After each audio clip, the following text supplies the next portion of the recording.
And we're live. Hello everyone, this is Ninja DC, joining you not for React because unfortunately there is no Voltron to react anymore to.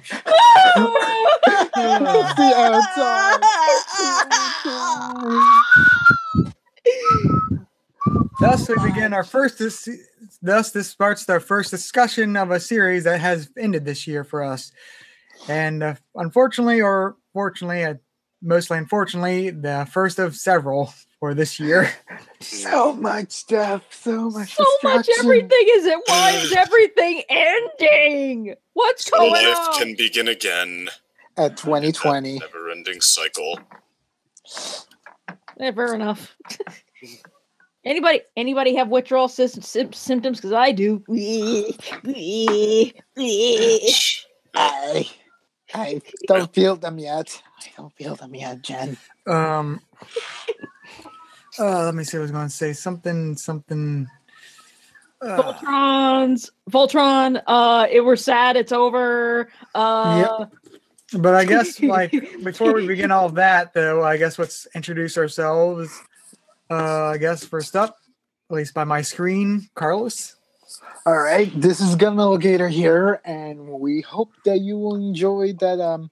A couple of us people are going to be reviewing / dissecting into what made Voltron great, what kept us all motivated and such, and possibly dissuade people about the whole destruction thing, though we'll also give credits to some of those criticisms because we never really realized it because we were having so much fun with it. So I hope we all have a good, fun, and hopefully not destructive conversation that will become an argument between us. So if you like Voltron, conversations, and possibly wrestling, come see this discussion. Perfect. I'll totally give you an RKO any moment, man. No, all that's left is just slam on your ass. I'm gonna do a 619 on you. What is there? Is there like a something I could say for the corporate eyebrow? We're back when The Rock was still The Rock. Wait a minute. Here we go. You may watch. Wait a minute. I got it. Do you smell what the Gore are cooking? It's breakfast. Okay, I should never become a wrestler ever. Because then you would become a diva. Oh, actually I would like that. Those gals are strong. Especially now that they have Ronda Rousey on the roster. Oh, get ready for the beatdowns. Get ready for the beatdowns. You may have your empire, Cholera, but none of you will ever be one of the only 5 Voltron paladins in the universe. Oh, it's true. It's damn true. No, all we need are like luchador masks or something. One of us has to be a luchador mask. Wait a minute. This has to be Rey Mysterio. Wait a minute, DC, because after all, it's Ninja DC. You need to have the luchador mask. Yeah, no. Why not? But they're ninja. Come on. You're the Ninja DC. You're the Ninja DC. You've got to have air of mystery and the suspense of ninja stuff. Anyway. So that aside. Who's next on the roster? Of course, I left myself open for that. Hello, everyone. I'm Jen, and once again, still no catchphrase. Oh, goodness. But either way, please feel free to listen if you'd like. Listen to all what made Voltron great, what we loved, what we couldn't stand, what blew our minds, what makes us laugh, cry, convulse in fits, whatever. Yeah. Ready to discuss Voltron. Next. So how about that? All right. Yeah. Second. Hi there. I'm the second opinion. And from a critic first and a fan second. Hey, I'm just realizing that I'm about to discuss the end of, I think, one of my favorite shows ever. Did you hear that, folks? He just said one of his favorite shows ever. This really is is the end times! Really? This really is the end times. Oh, lordy. I feel all existential and stuff. Oh, it's not. Whoa, you too? Even though I kind of hate existentialism as a philosophy. It makes my brain melt. It makes my eyes roll. It makes your eyes roll. It makes your eyes roll and my brain melt and skin crawl. I don't know. I mean, I know that, like, there are at least versions of it more refined than this. It's always felt like somebody was trying to make a philosophy out of manic depression. That may be the best kind of definition of it I've ever heard. Nice. Oh, thank you. Thank you very much. No problem. So let us discuss by the light of our understanding. I've watched too much Assassin's Creed. Let us discuss. Just, I probably should have gone over this before, but like the overall format of this, we're going to start with our just quick thoughts of the series as a whole, and then move into some of the highlights of the whole series. Yes. But first off, I guess our quick thoughts. We have a volunteer, or okay. I think I would like to start. Go ahead.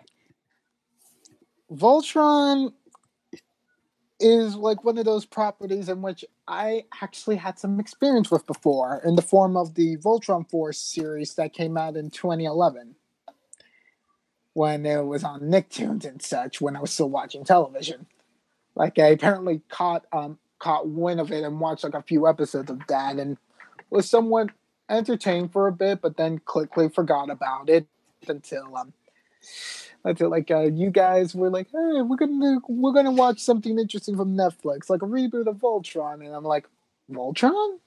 And I didn't even think about it until like I saw like the mix, and I'm like, oh, I might have watched something like this before. Especially when it came to like the yellow lions, whose designs are eerily similar. Like they took some design cues about making the yellow one the bulky one, with like the square jaw and such. Oh yeah. But yeah, watching through Voltron, it was like, this is clicking all my buttons, actually. Okay, I'm actually enjoying this. I like how serious it takes it. I like the jokes that they make. I'm empathizing with Lance. All right. Continue on, it's like, so much changes, so many things happening. I'm really starting to dislike Allura. I mean, seriously, she is kind of like... I know why she has this sort of bias against Agora and such, but I love Lotor. And then it ends off with, this feels very oddly satisfying.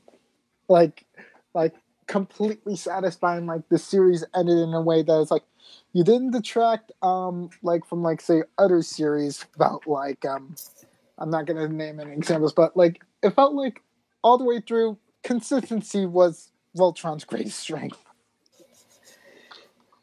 if I would like to say that. So I just hope that everyone just check it out and think for yourself, like, journey through for like these 5 space cadets from Earth. So yeah, that's my quick thoughts. All right. Anyone want to go next? Can I go next? Go right ahead. Okay. My experience with Voltron was actually back when it first started in the 80s. I think I was like maybe, I know I was a child. I think I was like maybe 5 to 7 at least, but this was back in the old cell shaded anime days. Back then I didn't even know what anime was. I mean, I didn't know what anime truly was until I was 16. But when as a little kid, I remember very scarcely Voltron. I thought it was like alongside the same thing as Transformers, but I mean, it's obviously not, but hey, what does a 5 to 7-year-old know anything? But anyway, I got like a very glimpse of it, and then I didn't think about it for a long time. So I knew Voltron existed, but not in the way that it does. Then I saw there was a reboot of it. I'm like, what? Okay. And Truthfully, from the word go, it has actually, I don't know if I'm being overly praising, but I'm trying not to be, but I can't help it. It's how I feel. From episode 1, it completely just grabbed me and took me on this magical ride throughout the universe and everything, with all these characters and everything. Of course, Carlos, I was getting ready to say, like, so you do remember how we reacted to Pidge, right? So that's one of my highlights, was like the character of Pidge, of course. And so those who don't remember, Carlos and myself had a pretty good reaction to that. And so, but also the characterization of Pidge, also Alora. I have to say, the character designs of everything, I really enjoyed it. And I really enjoyed it, especially for Alora, and how she's not exactly, even though she is a princess, she's more of a fighter than a princess. So, not making her really, really, really girly and such. That's always great. And I gotta remember in the 80s, she was girly, but now she's tough. That was great to see, but also how every single episode, almost every single season, left you kind of wanting more, and kept on doing it for all the seasons. And then, of course, the season finale, as we just finished up. Oh, that just set a whole new brand new bar of it. And I also love the way they ended it. I really and truly do. And I've actually been talking to a lot of people about it. I've been recommending it left and right, even to my coworkers at work. Now they all think I'm weird, so whatever. But yeah, but I say the same thing. A great ride from start to finish. All right. Second? Well, looking through old clips, trying to see if I'd get any ideas for a nice little cap-off speech, and because I'm slow-moving, over-analytical second opinion, didn't get anywhere, so I think I'm just gonna wing it here. If nobody minds. Nope. Well, obviously, I think I've played this drum beat a few times, but yeah, when this show started, I was making fun of it, and not even entirely affectionately. Mindset was, okay, it's the Avatar team trying to pick up some of the character molds they like and that they've done well with in the past, and trying to see if they can transport it to this other premise without distilling them too much. And then what proceeded from there, not only by the end of the first season, I was I think right up there with everybody saying I was totally into this, that this was coming into its own and becoming a really fun show in its own right. And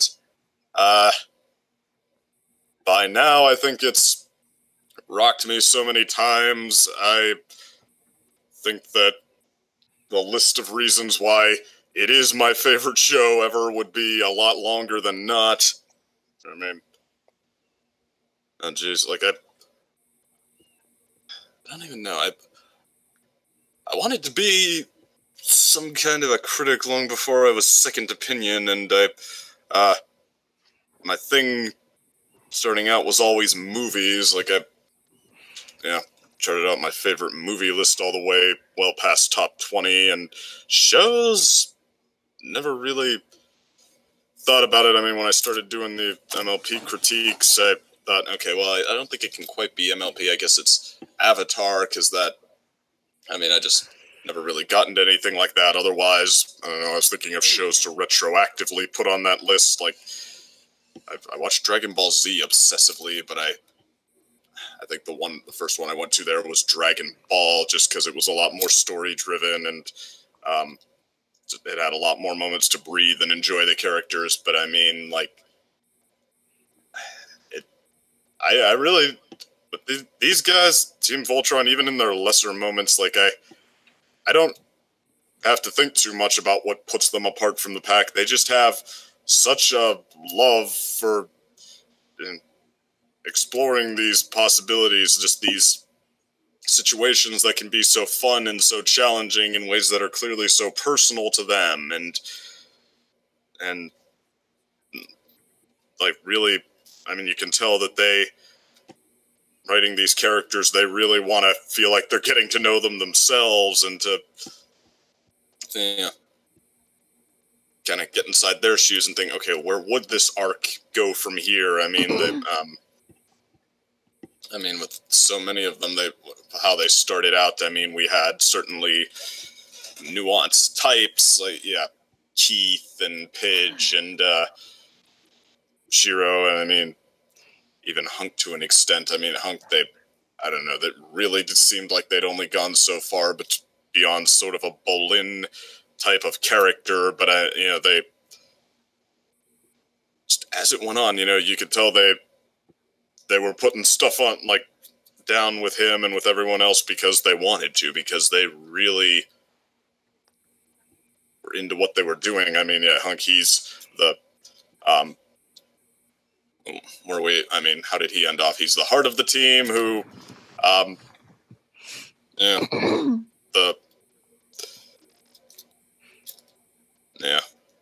outside looking in perspective sort of a guy who reins people in and thinks the key to a person's heart is through their stomach. And I think starting out I ran the because he's fat joke into the ground more times than it's possible, because it seemed like that's the mold they were starting from, and heck, maybe it was, but these guys, I mean, there is, like, every single show I've watched besides this one that we watched for this series besides this one, and heck, even some of the ones I prop up, like with Steven Universe, there are moments where they'll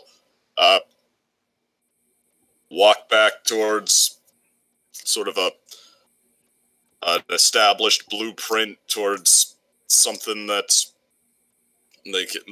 familiar, that they can write through the motions, and you can just tell at every moment with this that they're not willing to do that, and like whether it works, doesn't work, these guys want to mean what they do, at least when they're together doing stuff like this. And well, I think it takes something to move me with a TV show. Move it just something that's not real. So hats off to these guys. You did it more than once.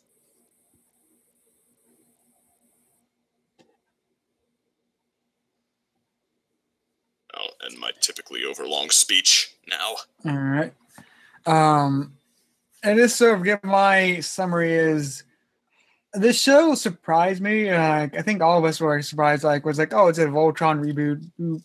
We don't really care. Then I just sort of first checked it out because it was recommended by a lot of anime and cartoon reviewers are like, oh, it's really good. And it's by Avatar team. And then I heard from the Avatar team and seen the art tricks and like, oh, I'll give it a try. And in the best way I can say, you can really tell it's from the Avatar scene.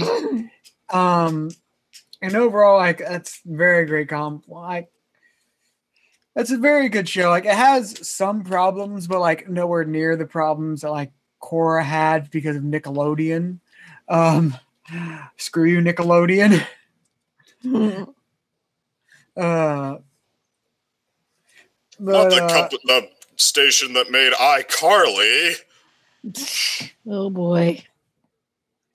But overall, I'd say, if I'm looking back overall, I'd say probably the original Avatar is still probably their best work. I'll probably get into this more later, but this is right behind it, I would say.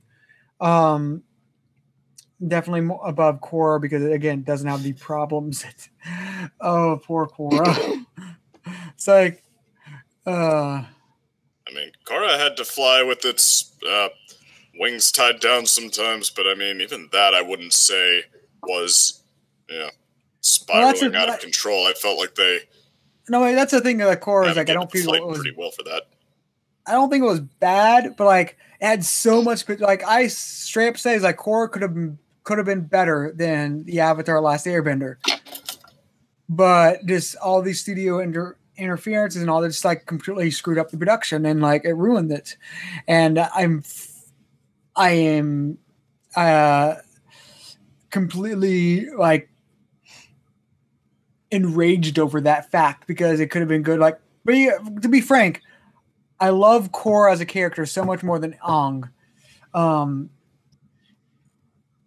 And whatever, screw you, Shyamalan, for messing up how people say that. You got it, Shyamalan. But Shyamalan just got everything wrong. But just saying, like, yeah, I really did like Korra as a character more, but like they just mistreat her like narratively and all. It's like it could have been. I'm trying to remember what song it was like. It could have been awesome. What was that song? I think it was what show or whatever. Anyway, moving on to Voltron though. Voltron is like that team picking up right without any pretty much no studio interference. Besides one thing, which is like they demanding you bring back a character sooner, which I just find hilarious. Like I just found that like it's a hilarious interference to have, but overall, like I can't complain too much because Space Dad is awesome.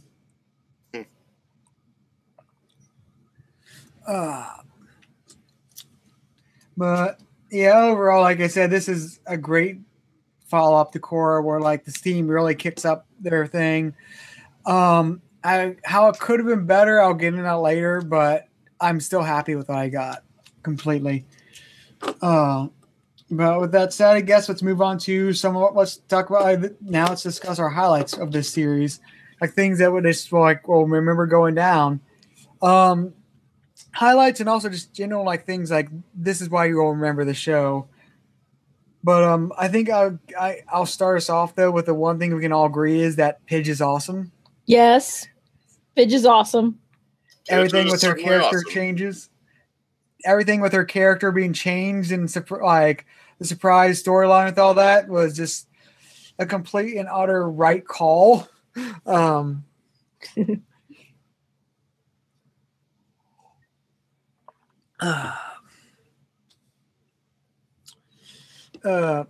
anyone else want to pick it up from there? Can I do that? Yeah. But yeah, the volley off that. Oh yes, that's one of my greatest. That's one of my greatest highlights. Is what is Pidge pretty much. Oh yeah. Like for example, like when you think like her character development is over, like and she's not going to do anything for like the last few seasons, but then they bring on the Hulks full time, and things are just great in like slice of life moments. Oh yeah, and Pidge never peaks. You know, it's like oh, okay, we've done everything that she can do. Now she's boring. You know, no, Pidge just keeps on just getting more and more awesome by every single thing she does. Honestly, they made her awesome, and they kept her awesome. Also, want to add the whole Holt family is awesome. Yes, the whole Holt family. I love them all. Love them all. Matt just being like such a great like renegade. Oh yeah, and just watching those two together, just geek and nerd out. It's adorable. Mm-hmm. The one thing I love it. The one thing I hated about Matt is I felt they didn't use him enough in like the later seasons. It's like that's like my big complaint is they didn't use him much. Like that's a good sign of a character. Yeah. Matt could have been. I don't know. Well, I don't know. Matt has potential. I mean, granted. I understand like if he couldn't be used for like certain stories or whatever, but Matt's a great character. He's plenty potential. I mean, he could be used more, but don't know in what context, you know. I mean, just like in general, I wish they would have had like a one mission focused on him or something. Like how they had they had a lot of focus on like the vehicle Voltron people, which not vehicle Voltron, but basically vehicle Voltron teams. Like if you could have had like some of that episode focused on on Matt, it's like I felt because we got a lot of her Mr. and Mrs. Holt, like we got a lot of them this season. I felt a good balance, like showing them and just Holt, like Matt was just like the one who was sort of like missing. Yeah, true. Yeah, and then like that moment in season 5 about like him possibly being dead in a gravesite, like that kind of stuff is just like heavy breathing, like tragedy. No.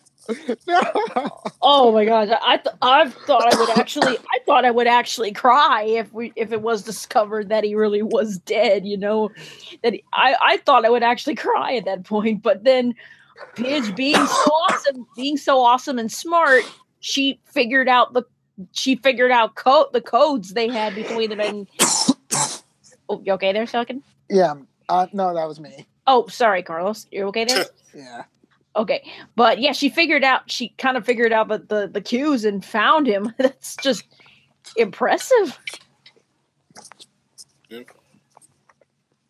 But although I mean, I will say about that, like character. I mean, we peck people go all over the board. Like, what makes a character great is flaws, dimensions, awesomeness. But I mean, I feel like where Pidge works so well is that she's very much awesome, but they tie it to a very clear persona who you. I mean, it feels like all of that would come from. I mean, yeah, someone who who thinks in that much detail, and what someone who does so would be like, and what they would care about and spend their time on, and how they would act, and what Pidge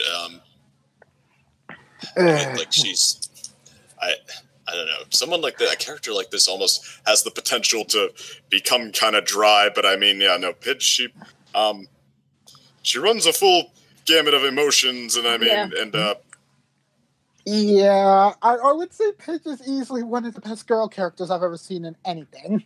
And also the character design just completely another attestament to the character design team of Voltron. I mean, for one thing, I truly believed that Pidge was a boy. And then when it's confirmed as a girl, of course, I lost my mind. I truly did, but they fooled me. They fooled me good, you know. And and everybody remembers that passing comment I made or something. But then having it true, oh my goodness, it's. I feel like one of the moments of like our reaction at all. Oh my god! I mean, I think I was pretty into that too. I was like, oh jeez, they did it. They actually pulled off one of those twists, and got me totally in. Holy heck! And they did it like right in the beginning of the series, which I thought was interesting. They pull that, they land that bombshell in the beginning, and now going through everything. At first, part of me was thinking like, shouldn't they have done that a little bit later? But then I think, you know what? No, they did it. They did it right where it should be. They did it right where it was almost a good starting point for us to get to know that character, branching out from there. Yeah. Yeah. The one thing I want to say I disliked about the Pidge reveal is when she eventually comes out. And the only one at that point surprised is Lance. It's like, oh come on. I could understand if one or two might is hey, we knew, but oh yeah, we sort of knew. It's like, oh come on, especially Laura's acting oh, I sort of suspect. It's you didn't suspect you were off guard an episode ago. Yeah, you were told.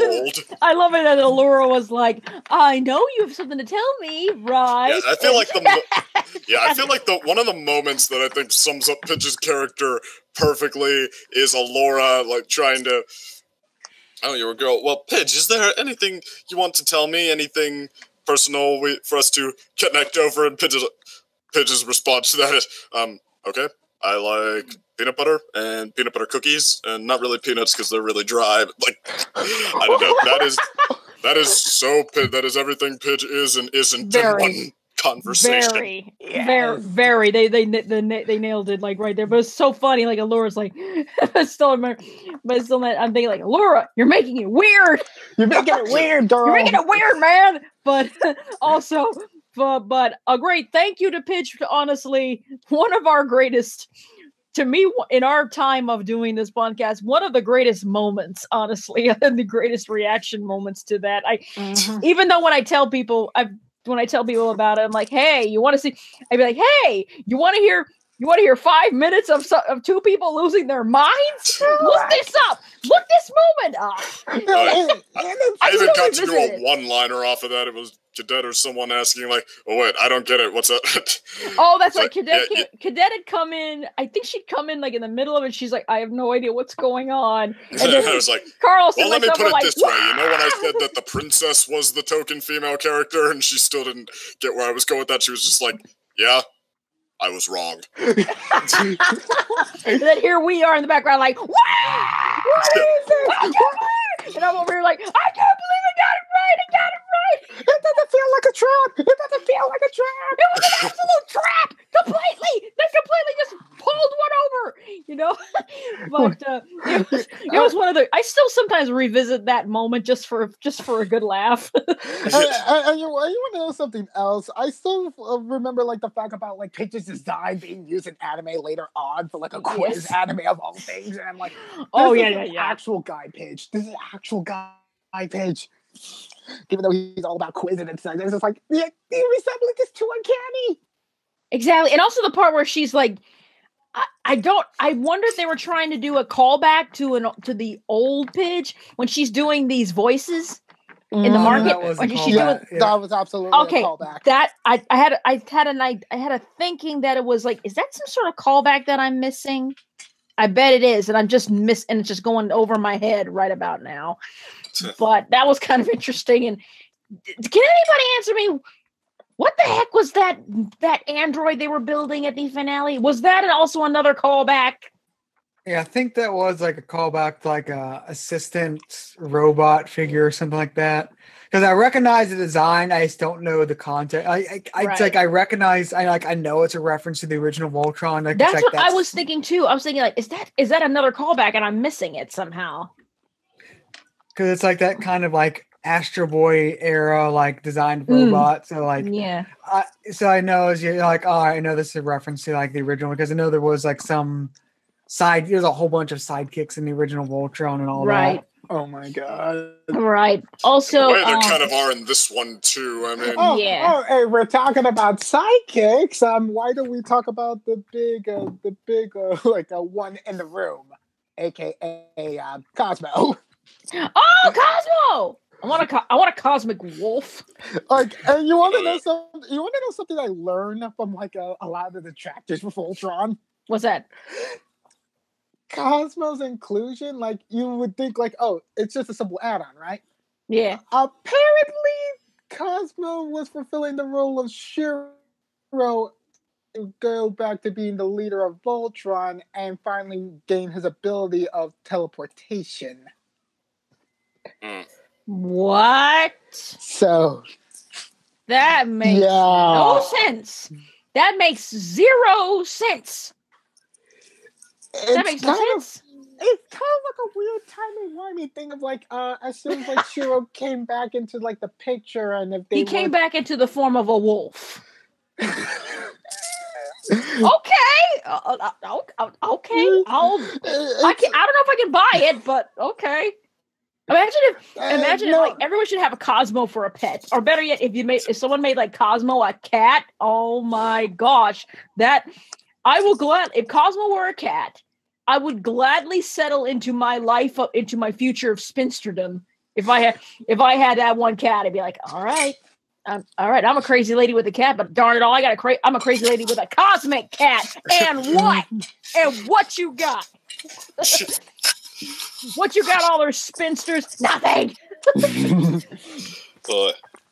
But if any of you got that's more awesome than a cosmic cat to spend your life than a cosmic cat that teleports. Like that's what I thought. But other than that, I really to go from Pidge being awesome. I really enjoyed Hunk. I really enjoyed him, and he's not the token. I'm glad that they did not make him the token fat guy and everything. And I mean, he's not even fat. He's not even fat. To me, he's like healthy. He's healthy. He's not even fat at all. And anyone who calls him fat, I'll just have to slap him in the face. He's not fat. He's healthy, honestly. And the fact that he's a foodie and he's like the gunner of the group, and he's a foodie. He loves cooking. I wouldn't necessarily say he's the gunner. No, he's not the gun. He's not. Well, he shoots all that. He's the guy who has the heavy artillery fire. That's what I was thinking. His Bayard is that cannon, and yeah, that's what. The cannon that fires other cannons. The cannon that fires other cannons. He's the heavy. He's the heavy of the group. But yet, I love it that he's a foodie.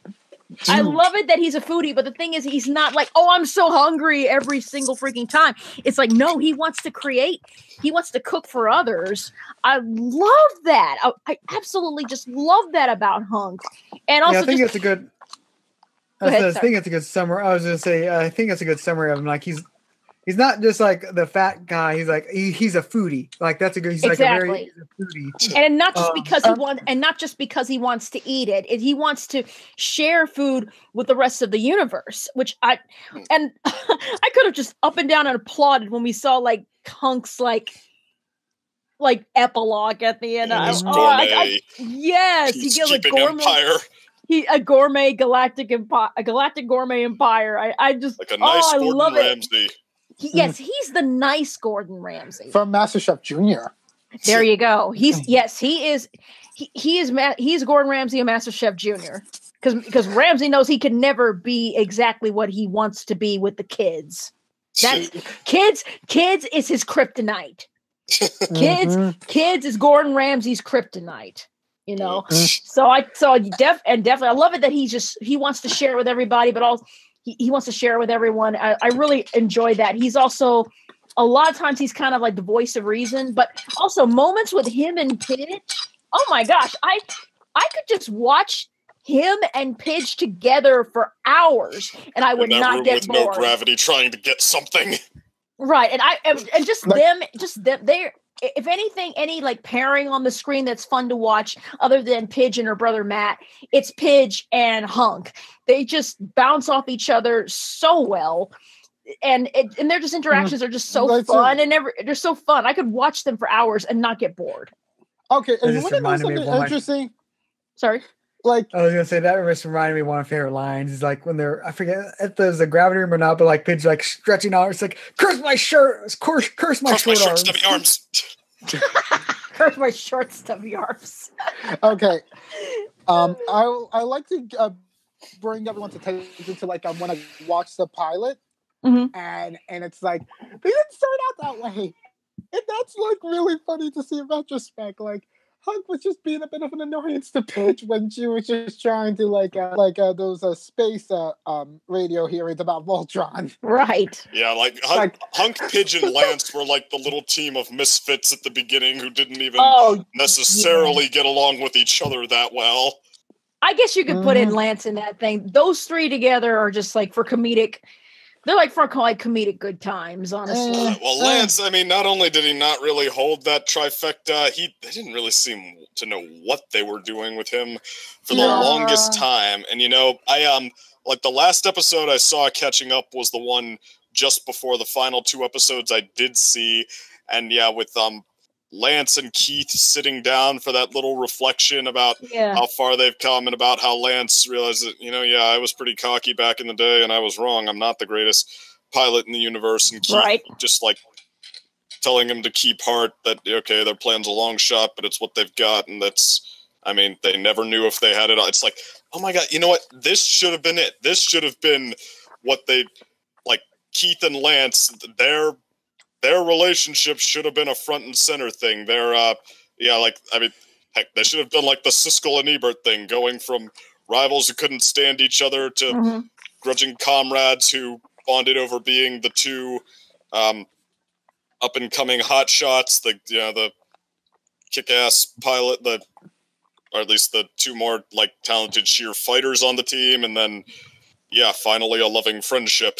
Right. Like everything else with Lance, it just sort of faded in and out of the background, or like I guess, faded in and out of the foreground, I should say, and never really went that far. I mean, then again, with Lance, I'm sorry, go ahead.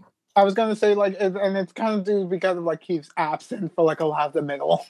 But also another thing, because of not just Keith's absence, but also the development of Lance and Alora's relationship. That was Go ahead. You were in the middle. That was I don't want to say if it's a highlight because I had a weird feeling like it was coming. I was like, Alora's gonna get with one of them. I have no idea who, and I don't care, but one of them. But honestly, I think when Lance confessed his feelings to Allura, you know, that was a complete turning. That was a complete like turn for him, for me, at least that I saw.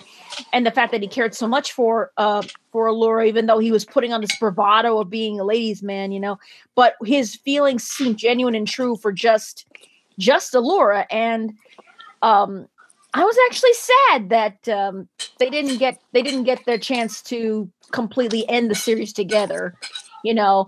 But that relationship here I don't want to say dampened him, but it kind of, I don't know. It gave him something to fight, someone to fight. No, it gave him yet another person to fight for other than his own family on Earth, but also Allura and his friends. It gave him another thing to fight for, but also kind of cooled him down a little, cooled the cockiness down a bit. It tempered him. Thank you. That's it. It tempered him. It tempered him. And at the end, I was like, I felt bad. Being honest with himself, like, yeah. Exactly. And then in the end, he was just like, oh boy, he's just there for lols.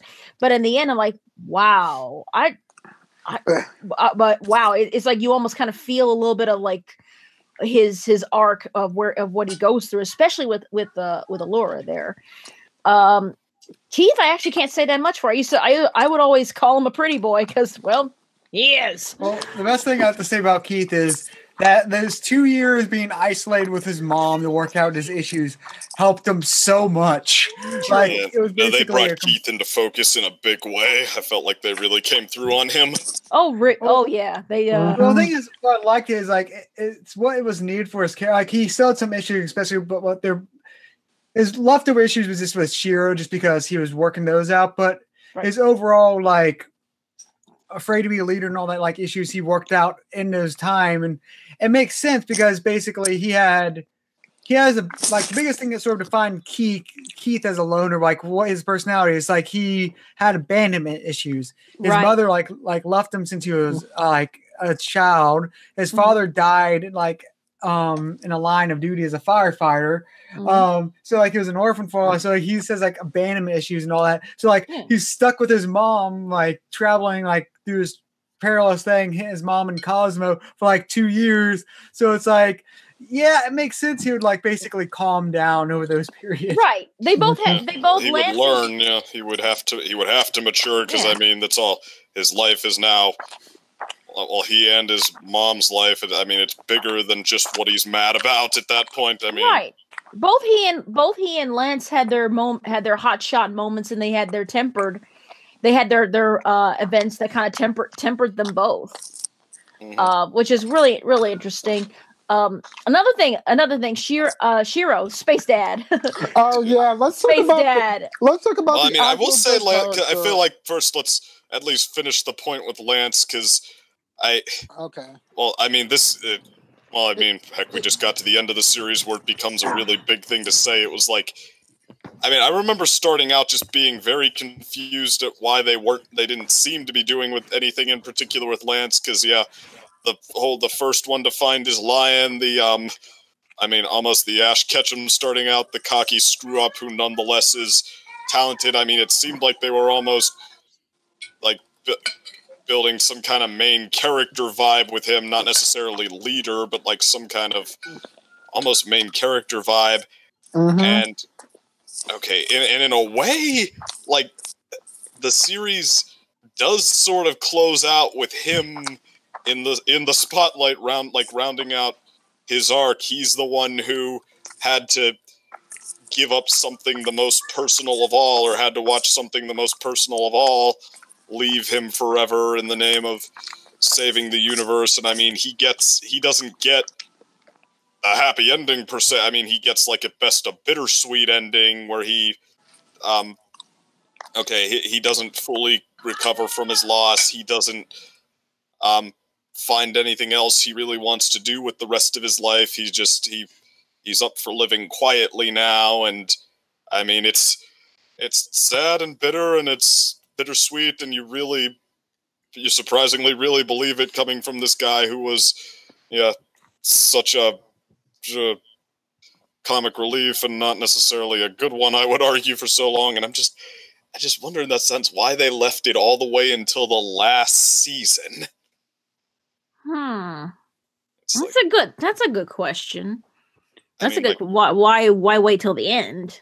Yeah, and not even like start building it so much. I mean, they hinted at his crush with Allura. They started building that, like, okay, these two are gonna be a thing. He does care about her, but just like, I don't know, you felt like there could have been a middle point somewhere where we start to get behind Lance and his depths that they, only really let him,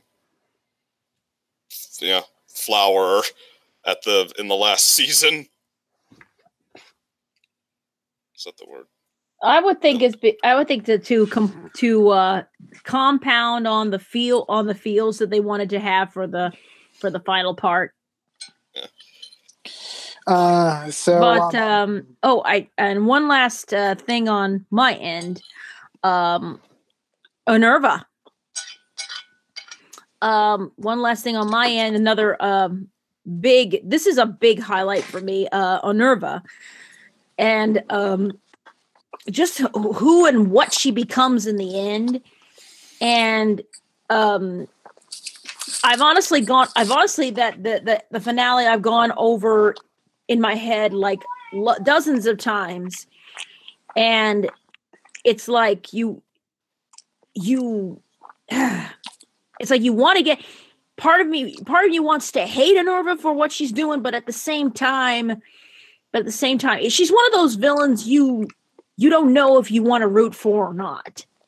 Because but at the one thing that keeps me on the fence is like destroying, and also goes into existentialism is like destroying all ties of reality in order to, pretty much rejecting everyone's reality and then substituting her own, or finding a reality in which she gets what she wants.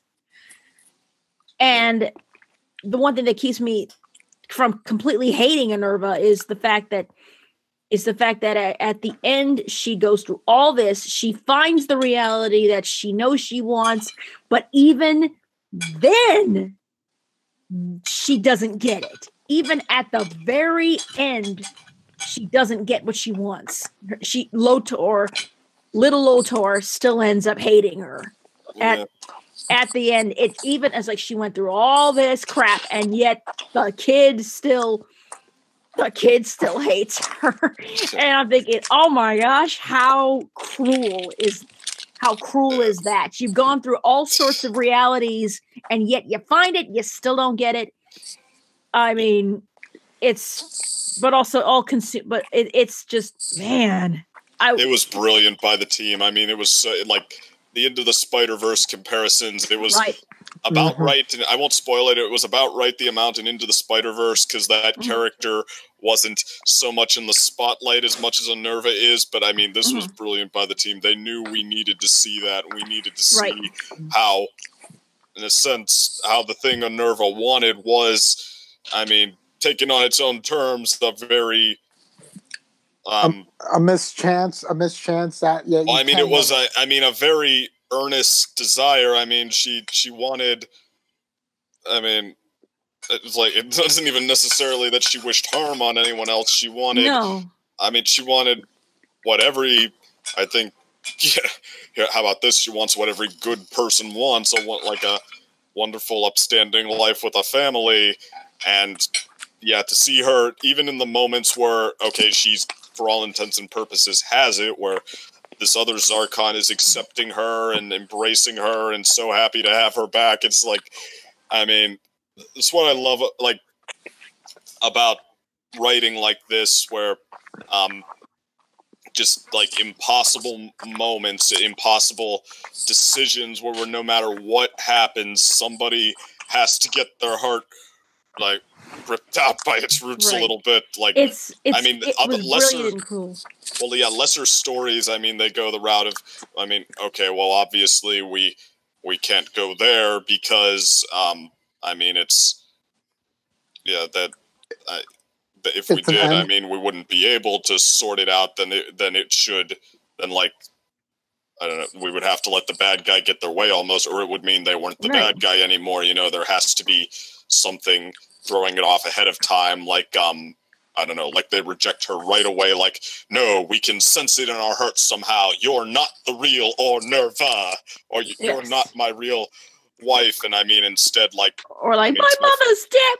You're not my mother. My mother's dead. Shit. Well, I mean, yeah, it's not even like he has some kind of little kid sense that he can sense it in his heart. He's like, no, my mom died. I'm not, you know, I mean, I'm not going to stop caring about the person that died just because you're here, and I'm not going to say that, okay, that wasn't my mother. Like, I mean, that's powerful. I mean, that's, yeah, come to think of it, I mean, my favorite book series, maybe at least one of my favorite movies, that, yeah, they allow impossible, like, they allow the characters to be in these impossible moments where just there is, like, no matter where they go, something has to be that difficult, and they let it happen, and they let it play out, and they let it be that hard, and then they show how you do cope with that and move on from it, and like, and I mean, well, yeah, they recognize that when moments that difficult, that hard, that powerful hit, that, okay, something equally as powerful has to come out of the characters. Oh, yeah, definitely. But also, I thought that was kind of brilliant for them to do that, but at the same time, it was brilliant, and yet it was cruel.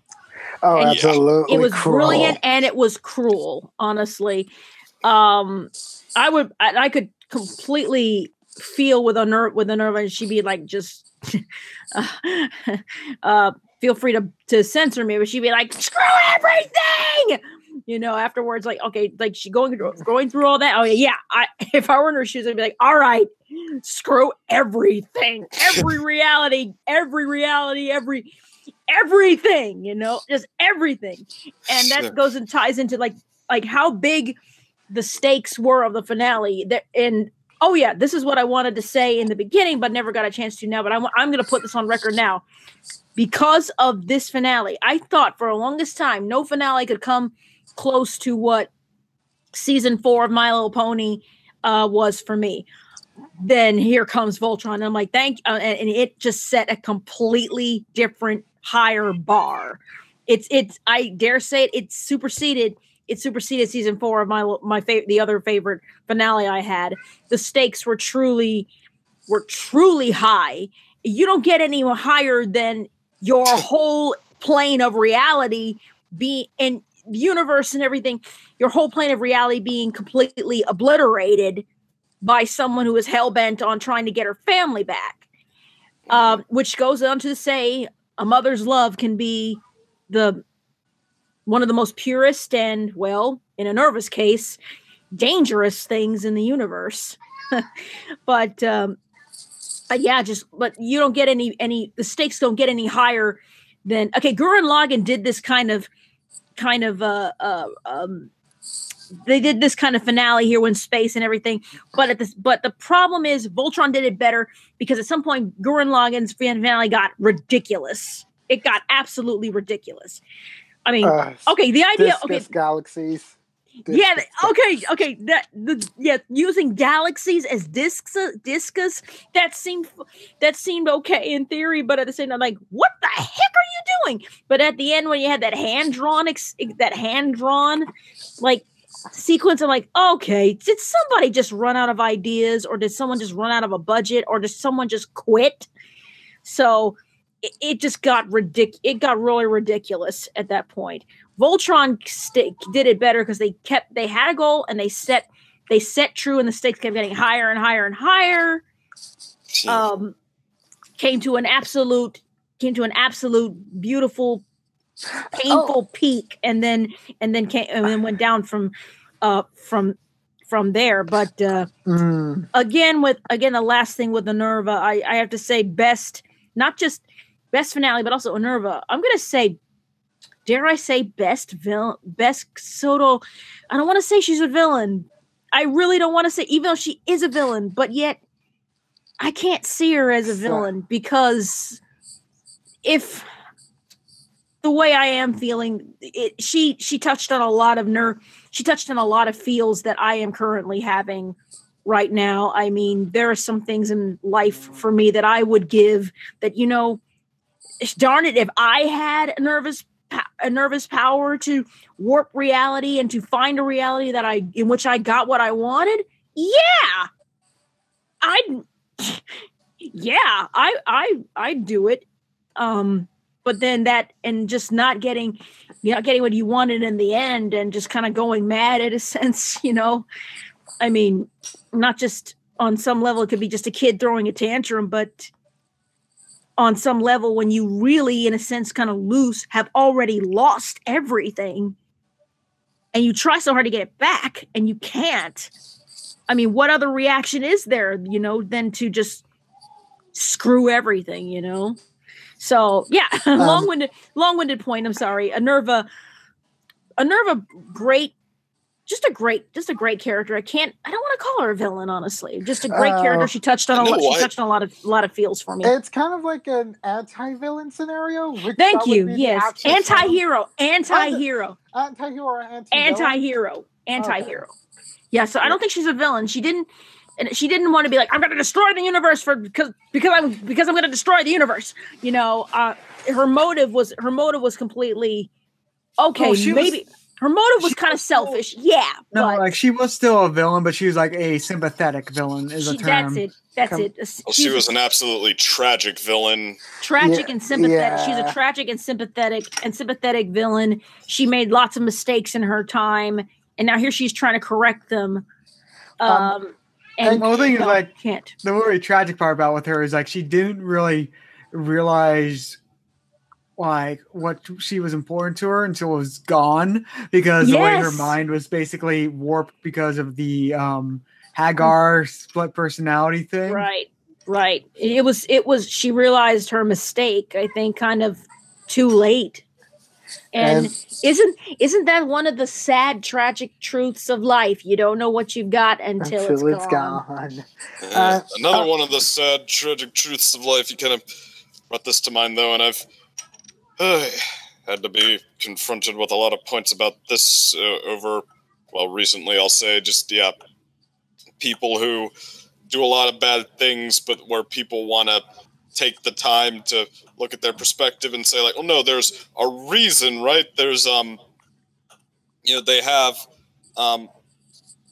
motivations where it's not just because they want to, like, hurt people because it's fun. They want to, I don't know, tell the truth, or they want to, like, take care of themselves, or they don't want to be forgotten or whatnot. And, I think that the reality is, like, every single person has a reason for what they do. Somebody who is willing to hurt other people they have no business hurting because they do not care enough about causing that pain to make them not want to do whatever their actual goal is. Like, I mean, everybody has a reason for what they do. That person is a villain on some level. That, like, right. That is the definition of a villain. Yeah, and you are right. Everybody, like, oh, there must be a reason. I'm like, there's a reason. Everyone has a reason for what they do. And I think that's kind of like the brilliant part about Voltron, because at first it shows you the black and white part of the conflict, but then as it continued on, it started getting very gray, and to the point in which it's like, in which, like, you started being heartbroken for Minerva. Meanwhile, for me, my climax was sort of like with Lotor, which I can't still forget. It could have been great. could have been great with him, but no. Lotor Take it too far. Lotor just went in the wrong direction. And I just wanted things to be great because like I was starting to trust him and such, and it was gonna be okay. And it was just like, I think, like I said, when we move in like a few minutes, move on to where things could have been improved. I'm going to bring Lotor and also the finale in because they're very similar things I have like to discuss about them. yeah. I just also want to like bring out like the point about like I know like we kind of like detracted like from like the prior point like since talking about the finale about like Lance. I wanted to make mention about like Lance's like whole trait that you would put him in for like the Voltron crew, which you could see from like the beginning, though it's not like clearly explicitly stated until it's shown at the end, is like his malleability. Like you know how like blue represents water fluidity? Mhm. Like a character that is able to like shift positions or shift like personalities regarding the situation, but for like Lance's biggest struggle was like that chauvinistic sort of like a cool guy persona that he kept on wanting to like imprint on the world. But yeah, that wouldn't succeed no matter how many times he would try it, no matter how many times he thought like in his echo chamber of his head like it was like, I thought this was proven like to be true from like other people telling me about this, but no. And it's like it would break him. He would be led to like being like quite weak on the battlefield with like his mental fortitude not being as strong as everyone else's, which led to him being like the first casualty for like damage. Unlike Shiro, like you would think Shiro would be the one to be hurt the most or the one to be hurt first, but no, Lance was the one because of like a weakness, like during like confronting against like that one Gora commander Shargar. Like Jengar, like that guy who basically was like the end villain for like season 7 for like the Earthlings. And it's like, yeah, Lance suffers through a lot, and he never really had any good background chemistry with like Pidge and Hunk. Like they basically were like separated by that point. But well, Pidge had some good moments making fun of him, I will say. Yeah. But at the same time, it's sort of like it's good comedy, but at the same time, it's at the expense of Lance making him feel lesser than everyone else, which made me pity him a lot. Like, making me wish, like, come on, Lance, actually showcase, like, that sort of, like, character of, like, be honest, don't try to be a show-off. Just don't try to completely antagonize Keith constantly when he's not even doing anything. Like I know you're irritated about his lone wolf persona, but And the fact that he's so pretty. Yeah, Lance. But Lance just wants to be pretty. That's all there is to it. Like we were saying, Latino lover is his possible, or at least the type he wanted to be. Yes. Yeah, I think if anyone ever did like a live action Voltron based on just this incantation of Voltron, and they had to cast Lance. Incarnation's the word. I think incantation is a spell. Yeah. Incarnation. Well, we'll make it a spell. Incantation. We'll make it a spell then. There we go. Mm-hmm. So, incarnation of this. If anyone tried to make it live action and they did Lance, I think no doubt he'd probably be Hispanic. Oh, absolutely. Like he is canonically Hispanic. Okay, fair enough. If he's like canonically Hispanic. Yeah, he's Cuban. You know. I did not know that. It was mentioned during season 8. Sure. I missed it. It was mentioned earlier than that. Like it's an offhanded comment earlier that. Oh. Okay. That, he was cute. It was like one of those just side details. I missed it. I mean, like that's also kind of like a part of the reason why I connected with Lance. Really, I mean, he was sort of like that character, like that you can relate to based on like your own like race. Like you could see yourself in him, right? That sort of aspect. Like that's what it was for me. That's why I was like hugely supporting him. Like even before learning about that, like I just felt like he was the most like me in some aspect. Yeah, I mean, I think we had, like, before the final season, we had moments where we said, like, yeah, he's getting better, but I mean, it seemed like they only, like, Nah. I mean, we were saying it before that, yeah, they waited until the very last season to give him his arc to put him on the level of the others. Like, here's a question: I forgot about this. Is Lance the youngest of his? No. Siblings? Oh wait, youngest? I think he's the oldest one at the little kid table. It is literally that sort of type of conflict.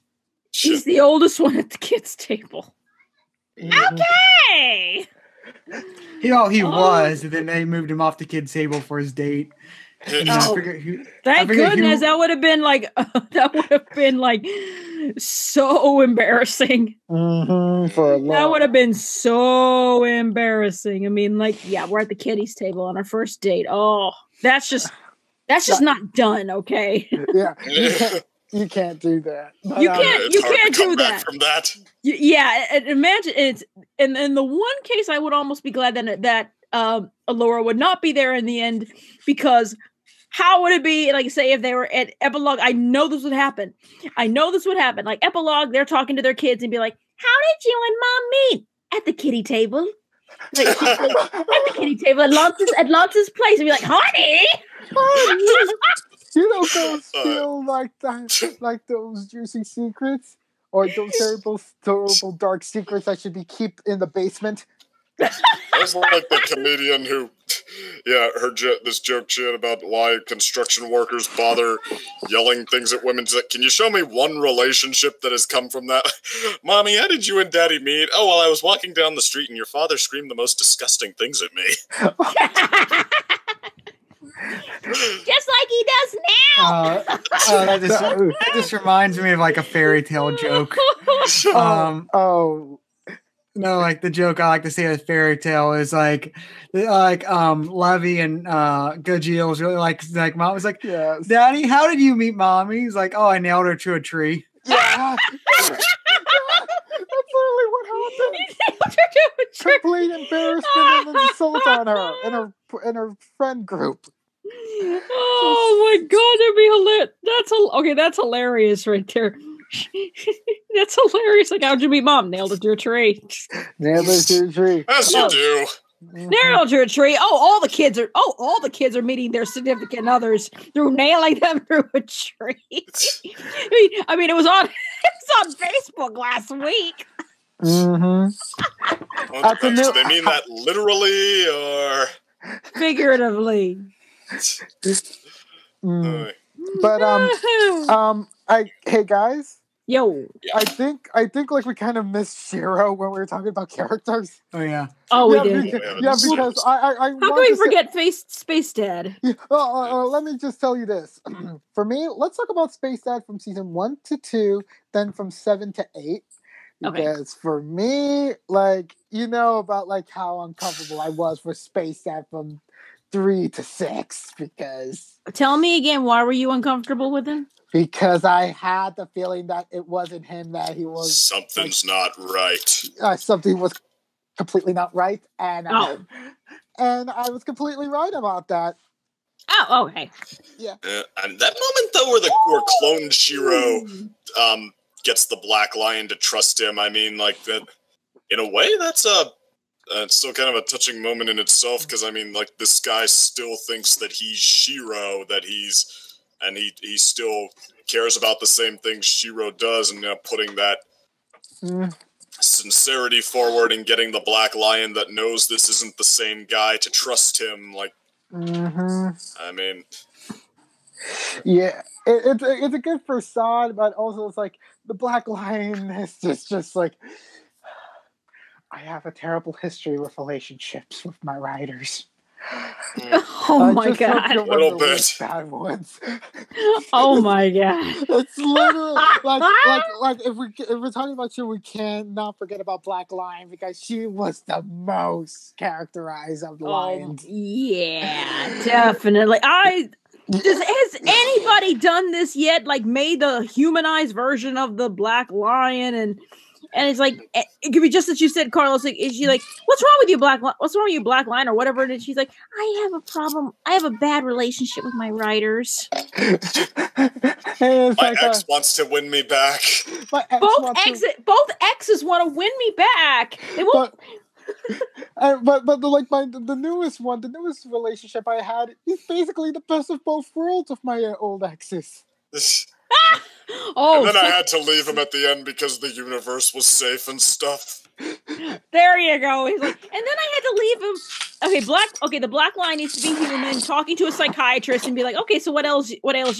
Well, I have a problem with relationships. I had to leave both my exes because they were going to doom the universe. And then I had four people, including a woman, try to hit on me. And then Blue Line comes walking by. And then that blue guy wanted me to take him back because of such a cheesy one-liner. Yeah, definitely. So what am I going to do? So Doc, what am I going to do? And then the camera turns and it's Karan and it's like, well done, my dear miss. The best thing you should do is like distance yourself away from everyone and rethink what should be your priorities in life are, because you're clearly too much heated in the moment in order to make a clear decision for yourself, miss. Oh my gosh, somebody needs to draw this. Someone needs to draw this like right now. That is the one thing Film Scripted wants as our legacy for like Voltron. Yes, to whoever listens to this and here's our request, please make this so. But like getting back to like Shiro, my God, when they actually effectively do like a psychologically scarred, wounded warrior soldier archetype. Yeah. Like, and I'm sorry. It's like for me, like I've seen like these certain characters should be like paralyzed or like just be like very much like they're not gonna be like relatively like normal. Like there's like a visible scar in them that's gonna haunt them for like the rest of their life. And for Shiro, it's like it had a ticking time bomb of like an illness that was never described. That was like later learned like in later seasons. At his origin before like getting into the clone body, which apparently cured him of like this disease, so he was able to live. Right, but also losing his lover to the war. Mm-hmm. Yeah, his lover who said he wasn't gonna wait for him anyway. Yeah, and then like it's like I don't even know what to say to you, man. Like, I clearly made mistakes. You clearly went into the war and fought valiantly and such. Now I just don't know what to think anymore. Like, is this like one unfinished chapter that's just gonna be like that? And if that's so, it's like, yeah, Shiro doesn't have the best track record of keeping together with partners and such. Well, but what about at the end? Maybe he left the war behind and finally found happiness. Completely Kurosami'd you. Kurosami, baby. Woohoo! Apparently, what a lot of reviews said in the narrative that a lot of other fans are going around is that was controversial, and like a lot of people had a similar reaction to Adam to that they want applause for crowbarring in another LBGT relationship that was never built up, and that I think the controversy. Actually, the complaint. Go ahead. I say the complaint I heard actually was like, oh, they take the LGBT character and they remove him from an active military service now to go and live on in lives. Like, you would complain where he didn't have a love life before. Now you're there's also two sides of the complaint coin. There's one side that are like, oh, you're just queer baiting us. There's the second side of like, oh, you have a gay character. Well, he's dead now because because he was gay. So because he was gay, obviously he had to be put in the line of fire and die. So I mean, you know, I will get to that when we transition. Actually, All we're going to be at the scene transition over to Flaws, how it yeah. could have improved. Flaws and just how it could have been improved. Right. But before we move on to that, though, I just want to tell you one thing that we did bring up, which I actually do agree, is like this. One thing the series did well is how it balanced a multicultural group. Yes. And it didn't force it. That's the best thing about it. Like it felt completely and utterly natural because it was. They didn't need to go out of their way to acknowledge it. And Shiro himself, I mean, like, yeah, his character, he's the leader, the one everyone looks up to, the one who does so much right, good and lawful, I think the term is now. But, I mean, actually, I think him as well. I mean, these guys, they showed, okay, I mean, you can have good people, inspiring people. I mean, it's just it's how you fill it in. And yeah, Shiro, the maturity, the professionalism, the warmth, the encouragement, the seriousness when the time comes for that. But yeah, the willingness to listen to what his team has to say, or to follow them on what their personal interests are. I mean, yeah, he is someone who, you do believe in that role. It doesn't feel like he's good and lawful because that's the character they want, just because that's the character they want to do. You can get behind him as someone who's like that. Mm-hmm. And go on. Yeah, and like the last thing is like I'm glad like he still had like an active role even though he was no longer a paladin, like just being like the leader of the Atlas. Oh yeah, definitely. What happened to my man? It's like just such like a great transition, like the juxtaposition from the beginning in which like he was like teen, it was like it's gonna be like a put under because like he was spouting out like crazy stuff. So like everyone believing him and believing like in his leadership since he's like the most experienced about aliens because of like him being like a Coliseum fighter, and then being the leader of like Voltron for like quite a long time. Yeah. Fighting off against Zarkon. It's like, yeah, he deserved that leadership position, and I'm glad like certain other characters like learn and like I'm basically adapted to him over time during season 7. Yeah. Did we talk about his relationship with Keith? Oh, no, we haven't talked about the Keith Shiro relationship now. No, we haven't talked about it yet. Yeah. I mean, yeah, we talked briefly, I think, about this show versus Avatar, and I mean, Avatar had fewer seasons, less of a chance to maybe show inconsistencies, but I mean, I feel like to be fair, Avatar actually, I think, had overall maybe more episodes of the first one because the Avatar each season was like 20. Yeah, 3 seasons of 26 episodes. This is 8 seasons of about. Even if it's 8 seasons. It's 78. It's 78. It's the same number. Really? It's the same number. I calculated it. Yeah, I mean, because on this show, I guess it felt longer. I mean, it certainly pulled through more. Like it started and ended more story arcs than Avatar did. Mm-hmm. But yeah. But I mean, yeah, where Avatar, I where it has. I mean, kind of an edge. Like if I think of, where Voltron, has kind of an edge. I mean, if I think about, I mean, I loved Avatar from start to finish. I got into those characters more than I have in most any show. And I mean, I cared very much all the way to the end. But okay, if I think about like the key moments in that just knocked me over, I guess the end of season 2 would have to be on there. But like, other than that, I mean, they're real isolated moments, like maybe Tales of Ba Sing Se, maybe, I'm hearing my echo, by the way. Does somebody not have headphones in, or is that just Google? No idea. No idea what's going on. I'm not hearing an echo on our end. No, I don't hear it either. Me either. Yeah, maybe it's just Google or. But okay.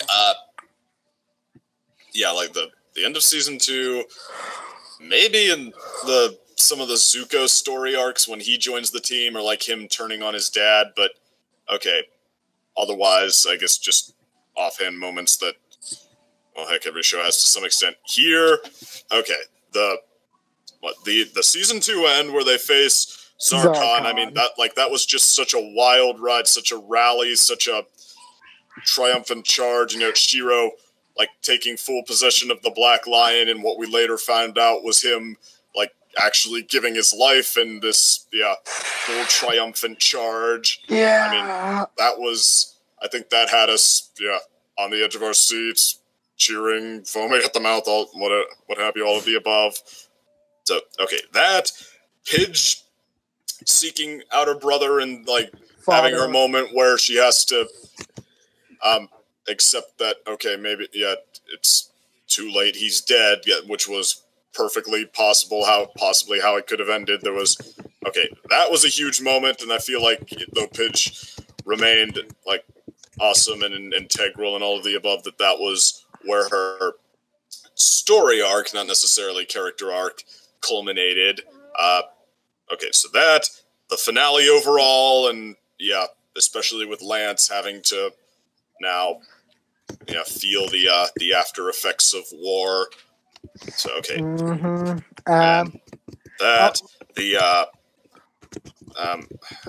Okay, there's another one. Okay, well, I mean, the list goes on. The one, though, above all else, and this is why I wanted to go back to Keith, I think the one that honestly is going to be the moment I think of when I think of why Voltron was awesome was Keith and Shiro's face-off at the end of season 5, was it? No, it's 6. It's 6. 6, okay. Yeah, because, 7 was the going back to Earth. And actually, the going back to Earth and the having to endure the fight on, like, the key, whatever there were a couple of key moments there, I think, having to endure the fight on their home world. I think that was another big one. But yeah, Shiro versus Keith, like, that was just, I mean, a huge game of hardball that hinged on just everything that was integral to both characters and how far they've come and how much they were willing to lay down for this, or at least how much Keith was willing to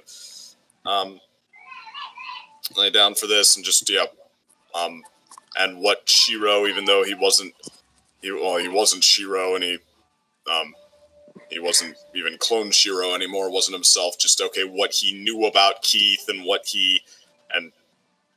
that meant to him, and how then the games he was able to play with Keith, just, I mean, that was just so much power in 2 minutes there. I mean, I honestly can't say that Avatar ever hit me that hard.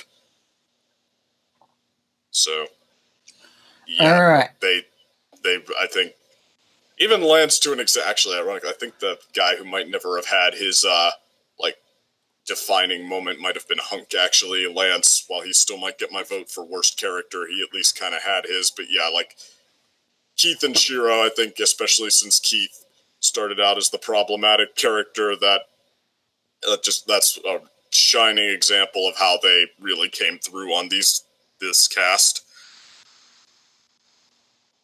And now I'm done. You just wait where you'd be like, and another thing. Well, yeah, I was just saying, the one thing I just want to bring is I guess we need to move on because you have to leave relatively soonish. Me? Right, second? Yeah. Not today. Not this time. Right. All right. But I guess moving on to now to how do you think some things that you think this show could have improved? Oh wow! I mean, and I just want to bring up one point I brought up earlier was I said I had the same sort of issue with Lotor and also the final season, specifically the final ending. And I think my big issue is I felt both of those things felt more rushed than they should have been. There wasn't. I don't feel there was really enough build up, like for example, to Lotor being like, I'm actually evil, da da da, sort of thing. Like it felt that they should have played that out more in that season instead of like having a big sudden shift. And the same thing with like sort of the ending with like the sacrifice of Allura is like I felt that should have been built up and justified sort of more. And yeah, that's the sort of thing. Like it's not that they're bad, but it's one of those things like I felt those things both could have used like an extra episode or two focusing or developing those ideas before moving on, sort of thing.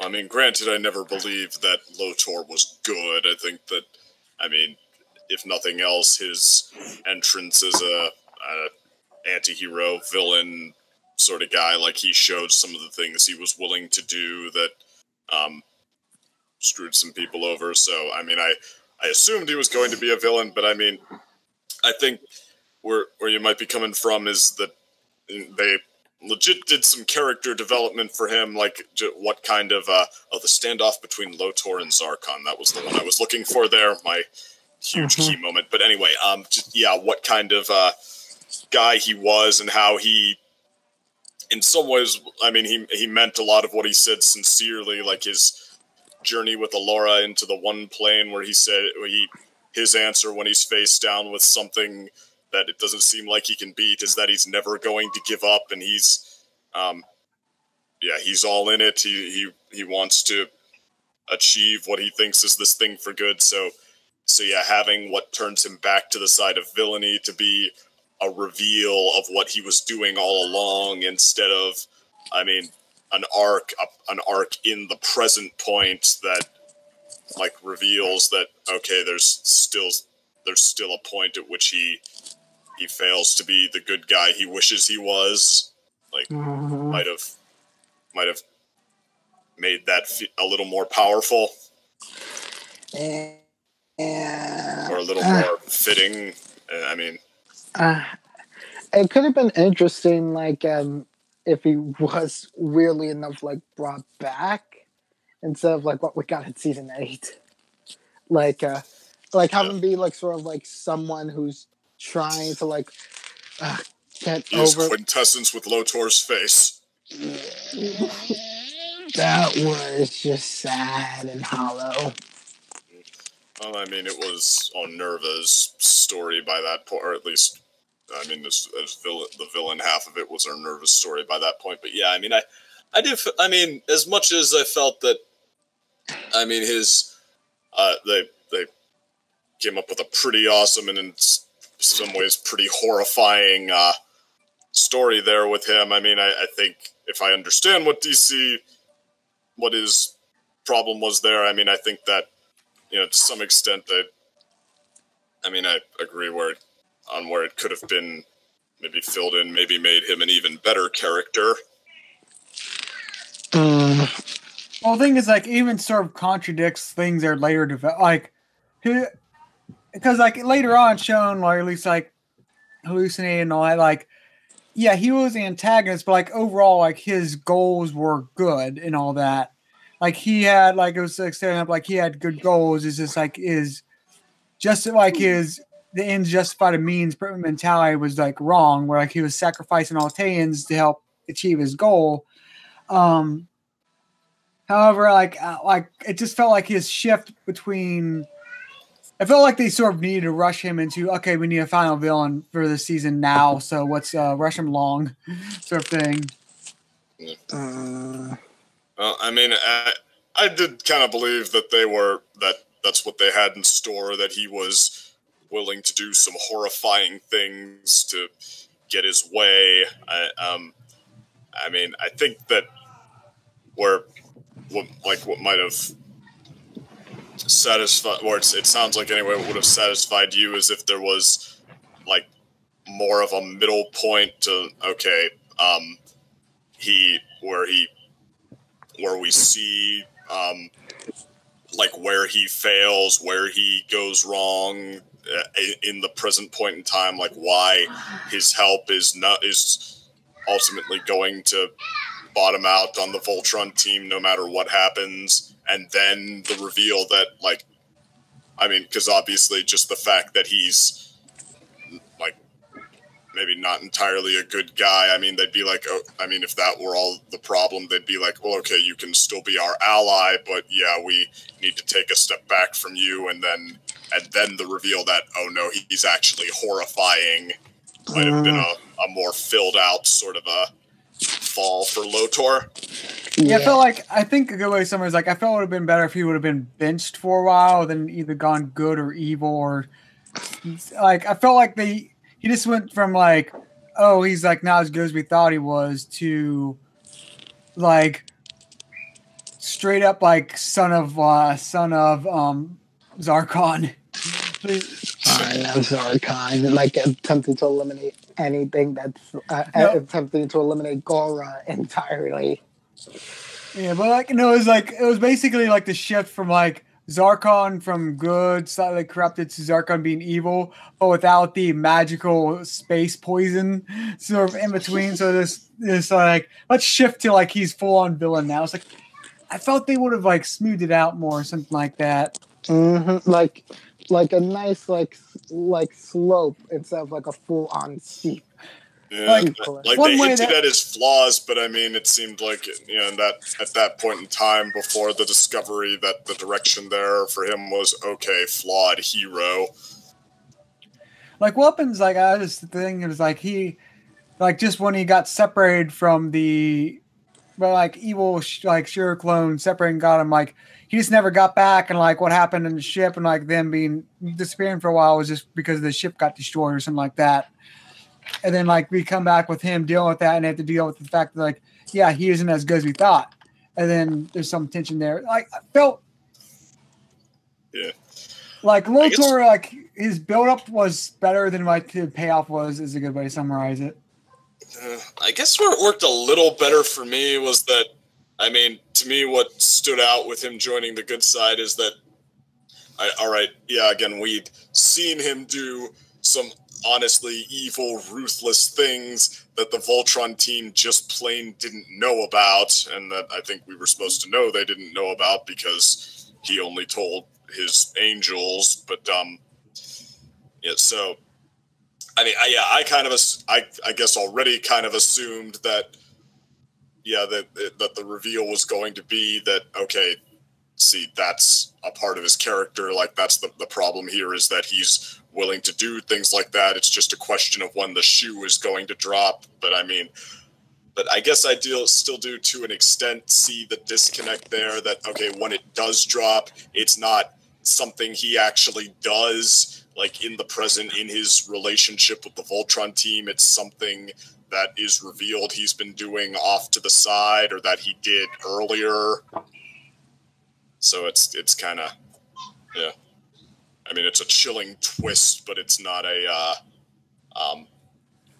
full present day story arc on screen. But I guess also going into things that, speaking of weird transition, but like one other thing I sort of disliked with the final season is I felt it wasted time, especially in the middle part. Where, like I said, issue, I felt like I wish they would have focused more time on them confronting Minerva, not just in her mind for like 2 episodes and all that, but like they would have had, like, the final battle would have been stretched out over more episodes and it had more like parts, because it just felt like the first half was like the setup they leave, and I understand like it was a little slow there. I actually really like those parts, but like when they're moving to space, it's just like there's just a long stretch of time where it's just like nothing happens, and it's like I felt they should have cut some of those episodes down, and then just had more episodes just dedicated, like, hey, the last 6 episodes there would be just one extended battle, sort of like 5 or 6 episodes of just one long battle. Like that would have, I felt that would have been a better resolution to this sort of thing. So sort of like alternate dimensions being used, like for like maybe for like the last 3 episodes. Like until we get to like the finale. Yeah, like again, like say I think 5 episodes at least would have been great for a finale. Like maybe 1 where they're trying to locate her, and like that's it. But like the last 4 or like they're fighting her, and they're physically fighting her, like doing like defeating her, like evil Zoe Beast arm, like they're fighting that, like and then like this next episode is like, hey, she doesn't matter, they opened a portal, and then I just do an alternate dimension stuff, and then like the final episode they have a more extended ending sort of thing where it's like just instead of like cliff notes, we actually get like at least 15 minutes dedicated to the epilogue sort of thing. Yeah, and you want to know something interesting about like the finale? Like, I think we were basically like foreshadowed about this in season 3. With like the alternate universe setup with like evil Alteans. We're using like the quintessence common and such. And it's like, guess what happened to season 8? Evil alternate realities. So much. But the one thing I actually shoot, where's he gonna go with this?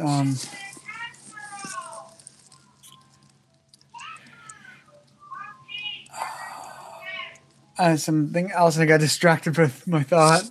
But I guess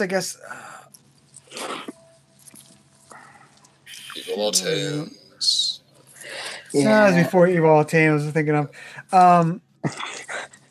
Alteans were the true evil of the universe. But before that, it was there was something between Evil Alteans and Lotor.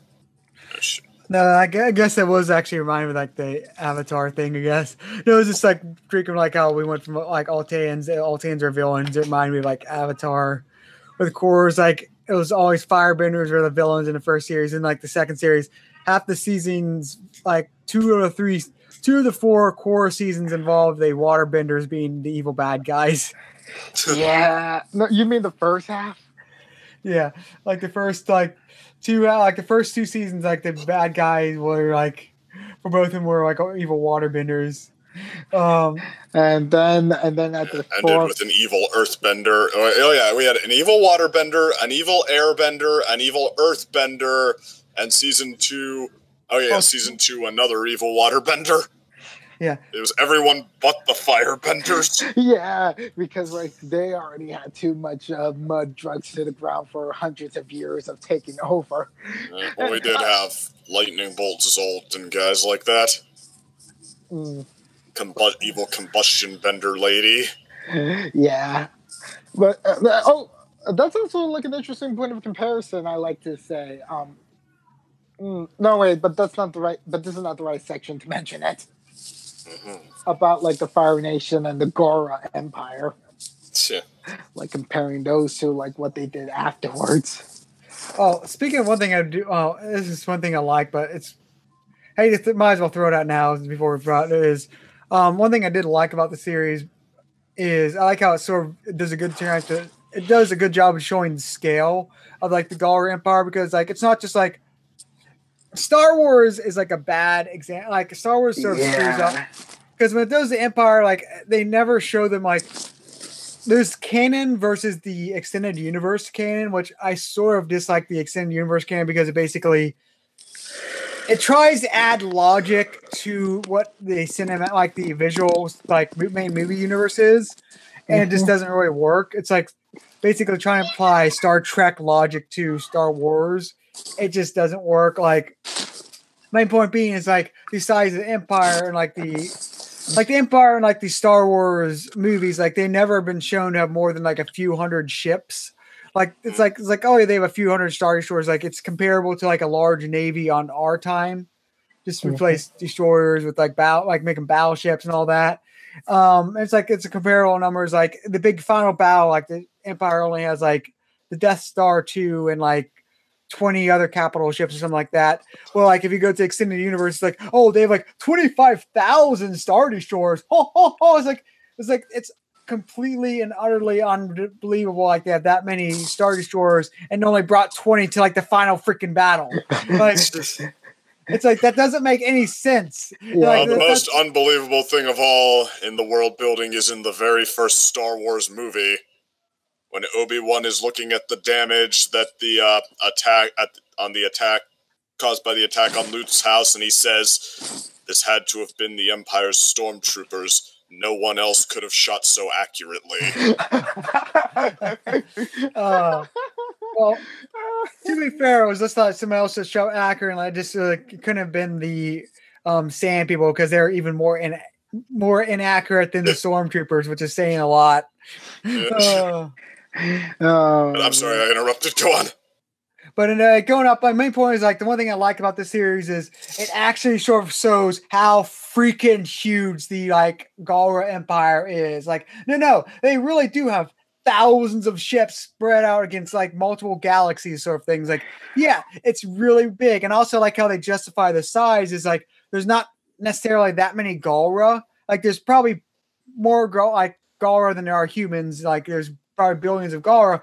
But the reason they're able to like still have such a large, they don't make it ridiculously large, like their number, because most of the Galra like army is like just drones, like just robots. Yeah. So that makes sense. Where it's like, and their ships, like there might only be like 5 actual Galra like on every single capital ship, but like they make up for it by having like hundreds of little drones that just do all the other work and stuff like that. But like that's how they can sort of justify having like tens of thousands of these like large ships, and they also build them because like it literally is galaxies, and like you get to sort of see that. It's like that's what I really like is they really do a good job to showing scale. And can I also mention about how good this series was for like showcasing like the after effects of war for the Galra, like quite literally like them debating about like their future leader and such, like. Even with like the Lotor parts sprinkled in for us to have like a main character in like all that Galra politics. Seriously, that's something that you would never see like a kid show like fully develop or fully like amass like information like that about like certain things and government and such, or showcase like like we destroyed like this leader. Yeah, what happens next? Yeah. Yeah, like from compared to Korra and all that, like this felt like it was more aimed at a slightly older audience than Avatar or Legend of Korra. Mm-hmm. Not like a lot more, but like it felt like, say, if Avatar was aiming for like a target demographic like 12 years old or something like that, like preteenish, like family, but like preteenish. And then like Legend of Korra was like 14-year-old. This felt like this was like a 15 or 16. Nah. It felt like it was slightly older than Korra, but like it felt like they so basically high school. Yeah. It didn't I was about to say it didn't go like Young Justice season 3. It didn't go that, but didn't take advantage of the we didn't go into child mortality. It didn't go into beating hearts on screen.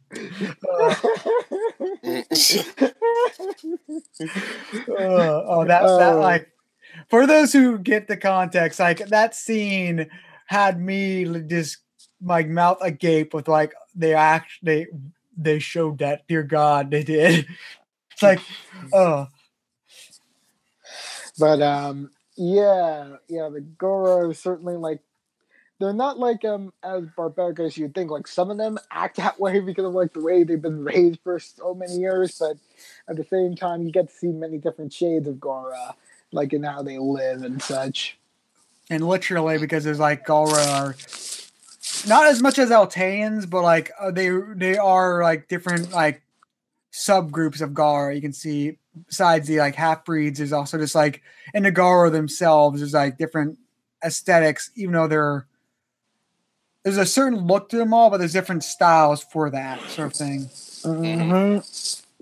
And plus, like, the keeping the scale in the first couple seasons of taking down the Galra Empire, just how far they'd gotten, how far they still had to go, how doing an excellent job and winning every battle was almost the minimum requirement. And that even that didn't guarantee success. Keeping it was such a space opera of scale and scope, and it didn't feel like a drag while being that. Yeah, it certainly is like for someone who isn't really quite experienced in like Star Wars or Star Trek. I mean, like for me, like the most really was like the CGI Clone Wars series for me for Uh-huh. Star Wars exposure. Like this was just what I really needed, and I feel like I could comfortably get into like some of these series are like with like the hopes of like getting involved with like the that's it. That's one other important thing I like to mention about for like things to improve on for like Voltron. The villains lineup, like that isn't like the main family or Lotor's Angels. It's not really as memorable as other series are when it comes to like one off or a Okay, character but that's who's left outside of those? The one-off villains and the sidekicks? Cigar, Sengar, like Well, you remember Sengar. him. No. I no because like he was literally in the pilot episode. I was like, oh yeah, he was at the end of season 7. Like that character who went from like being like the first one to like intercept Voltron via like Lance's departure from Earth, and then became a rogue beast. And then like several years pass, and then like oh he's able to like successfully invade Earth. A sort of like a bit of like Oh, he didn't become a roe beast. oh Like oh he didn't. no, that was like the gladiator became the roe beast Oh, who was okay. sent. He just had the like spaceship he was about to fire on him, but like it got shot down, so he just infiltrated the ship. Um, that's where he did that thing, and then he got like basically literally put on ice for a while until um To I think it was literally the power vacuum. no, since Shiro had like uh Nom flashbacks, and like ejected him into space, and then like they just randomly found him. All right. Well, in Ren, I assume that the witch just uses her witchy powers to like locate him.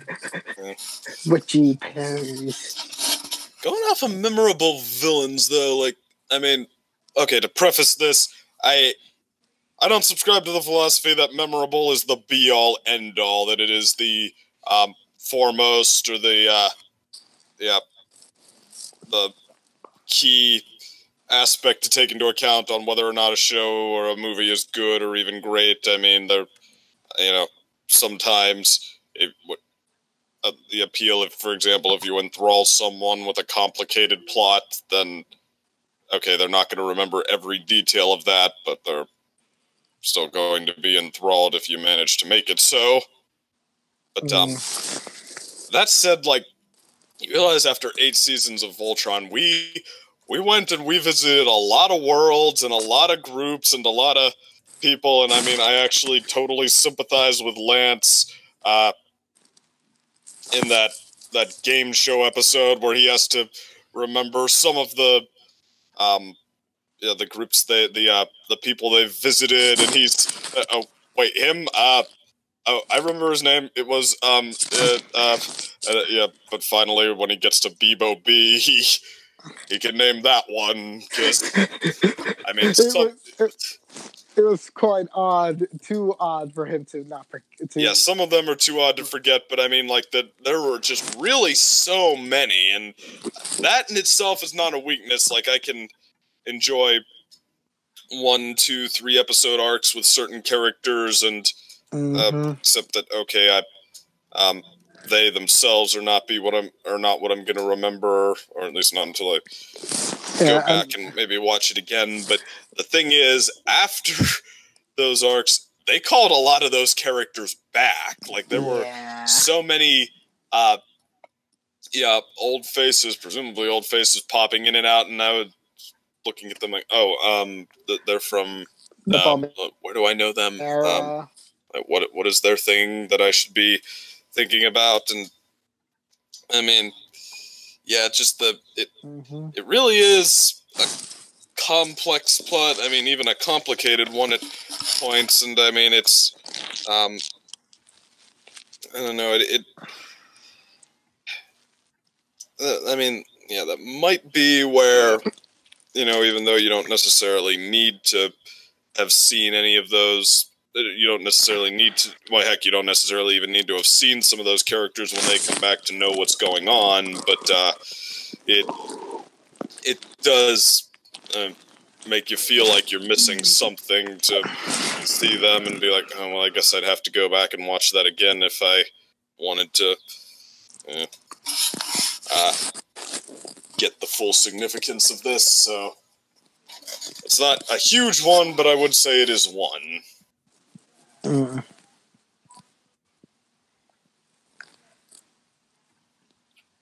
Any other things that you thought could have been improved? I mean, you already mentioned about like improving like Lance's storyline, or like a character development, like in the middle, like when there wasn't really much of anything, and more him with Keith to make that sort of dynamic. Like that was really like the only other big thing. Like, I mean, like even though I didn't like the clone Shiro stuff, like from season 3 to 6, it was still like quite it was still quite like necessary. Yeah. I liked the clone stuff with him. I mean, it's it wasn't like necessarily a feel good or a feel good arc, or you know, something where we end up liking Clone Shiro himself, but I thought it was effective.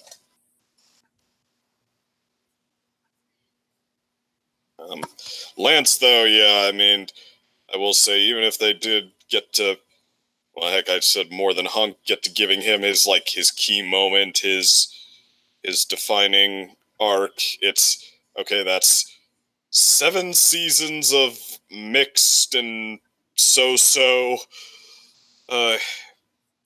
stuff from Lance, and 1 season where you feel like he's one of the assets to the show, so that's, I mean, okay, that's 7-1, basically. That's not a great batting average. But, I will also say the final season was not my favorite of all of them. I mean, and heck, even, maybe even season 7 too, to an extent. Season 7 was the one where the War on Earth, right? Yeah. Okay, so maybe season 7 is a strong contender too. But yeah, 8. I think I made the comparison with my favorite book series, where it, like, the first 2 are 2 of my favorite books. The third one, like, still great, still a good way to finish it out. But I mean, where that one goes, book 1 is basically a militia, a guerrilla brute squad chasing the 2 main characters. The second one is, okay, brute squad has taken over the city that they tried to hide in, so now it's resisting them from within, and just, okay, both of these stories, how these 2 characters have to endure all of the conditions surrounding this, and okay, all of the above. And then the third one is where it escalates to an all-out war, and okay, the thing about that is, like, you've expanded the scope so much that it's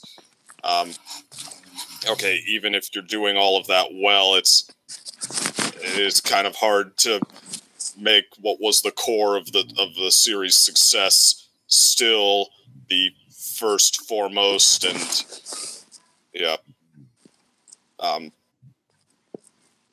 most prominent aspect.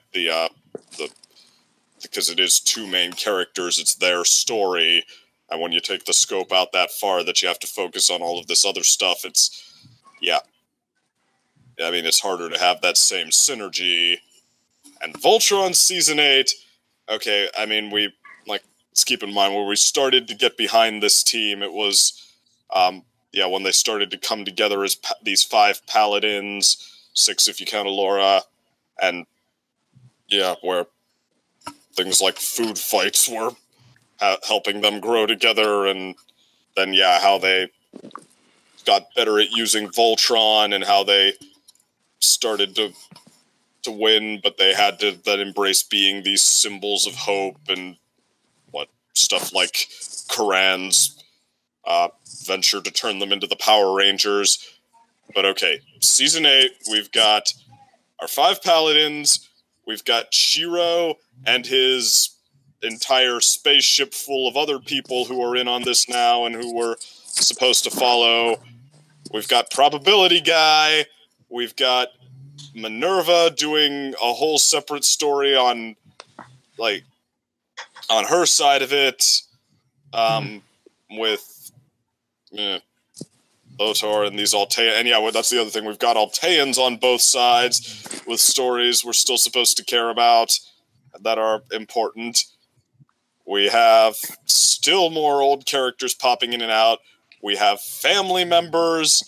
I mean, in the same way, as much as none of that stuff was done poorly, in fact, I think it was all still done very well, and as much as we still get to the point, and we still get to the powerful scenes, and we still get to the character payoffs, it's still kind of hard to have the same synergy with the scope widen that much. I mean, it's a bit numbing almost. Not even that, just like a bit I don't know. It's a bit broad. It's easy for your attention to wander, I think, in some of that. So yeah, the final season, I felt the same way as with that final book in my favorite series. It delivers the goods, but I cannot say in the same way that it is one of my favorites. This sort of going way off the side, but I sort of going way off topic, but it reminded me of one issues I had with and it reminded me of another issue I had with where I could feel not really issues, but I feel where this series could have gotten better is I don't like the one thing I liked about the original Avatar series is you can tell they had the entire, maybe not every episode, but the entire series planned out. This is what we're going to hit this season. This is what we're going to hit this season. This is what we're going to hit in the final season. They had the entire narrative arc laid out from the beginning for the original Avatar. Definitely less so for Korra, but for this series, I felt that they laid out arcs where they had 3 seasons or 2 to 3 seasons they planned in advance. Okay, we sit down. This is what we're going to do for this season and this season. But I don't get the sense that the entire series, they knew from episode 1 and how they were going to end it. And I can sort of feel it feels like you could break this down into sort of eras or not arcs, but sort of eras of story focus for the series where it felt like you could tell it felt like this series was planned out in different chunks, if that makes sense. Instead of one big chunk, it felt like this was planned out in chunks, not necessarily seasons, but this sort of chunks. Yeah. I mean, yeah, like I said, It felt like we got through multiple story arcs where original Avatar, it basically got through one. I think that the end of Voltron Season 2 was the story arc-wise the equivalent of the end of Avatar Season 3. Yeah. And then we would continue on from that point to see recovery efforts and changing of the guard and everything from losses and such from a big climactic battle like that.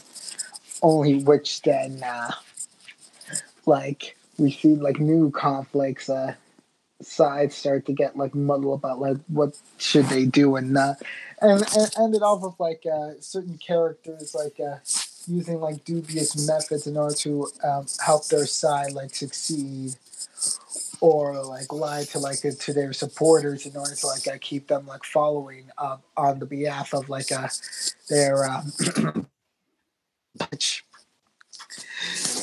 it's it certainly paints a pretty picture of the cartoony side of war going into a much more realistic take on it while still being simplified.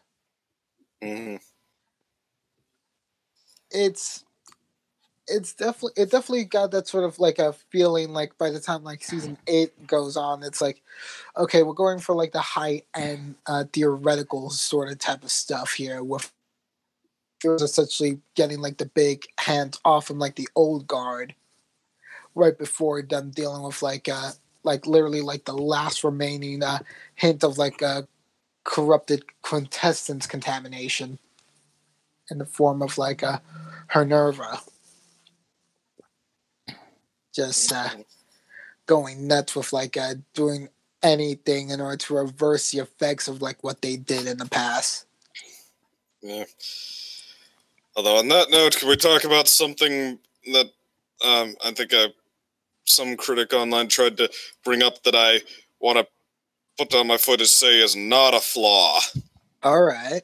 That, yeah, they complain that, okay, Princess... Well, actually, let me just, before we move on, because that was a good transition to the last part, but I just want to include, does anyone have any final, like, improvement things before we transition into what you're going to talk about?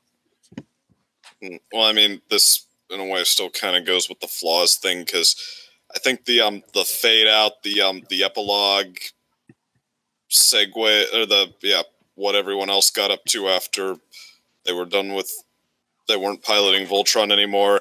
I think that segment got altogether criticized, or, I mean, not only did people object to Shiro, this one guy said, well, geez, the girls on this show, it's just Pidge and Allura, and then they killed off Allura. What? That made me mad. And, like, with that, I'm like, okay, just, no, hell no. I mean, maybe, I don't know, maybe I... Okay, that's... I mean, maybe I shouldn't, like, I don't know, maybe it's, I don't have complete right to say this because I'm a guy, but I mean, like, okay, how many, like, female characters on the show get to be not only the martyr, but, like, even beyond the sense that, what's her name from the first season of Avatar was the martyr, the one who, okay, is not just the one who makes a great assisting play there, the one who legit saved everything, the hero of the show, who everyone else, who everyone else is then rallying, or who is then celebrating as their savior. I mean, it's like at the end of season 1, like that character was like for like the small amount of screen time she had, she was like quite the delight to see, and then to get callbacks to her later on in the series in certain contexts is just like, oh, like they said replacement spirit. My first girlfriend turned into the moon. Dude, that's harsh, rough. buddy.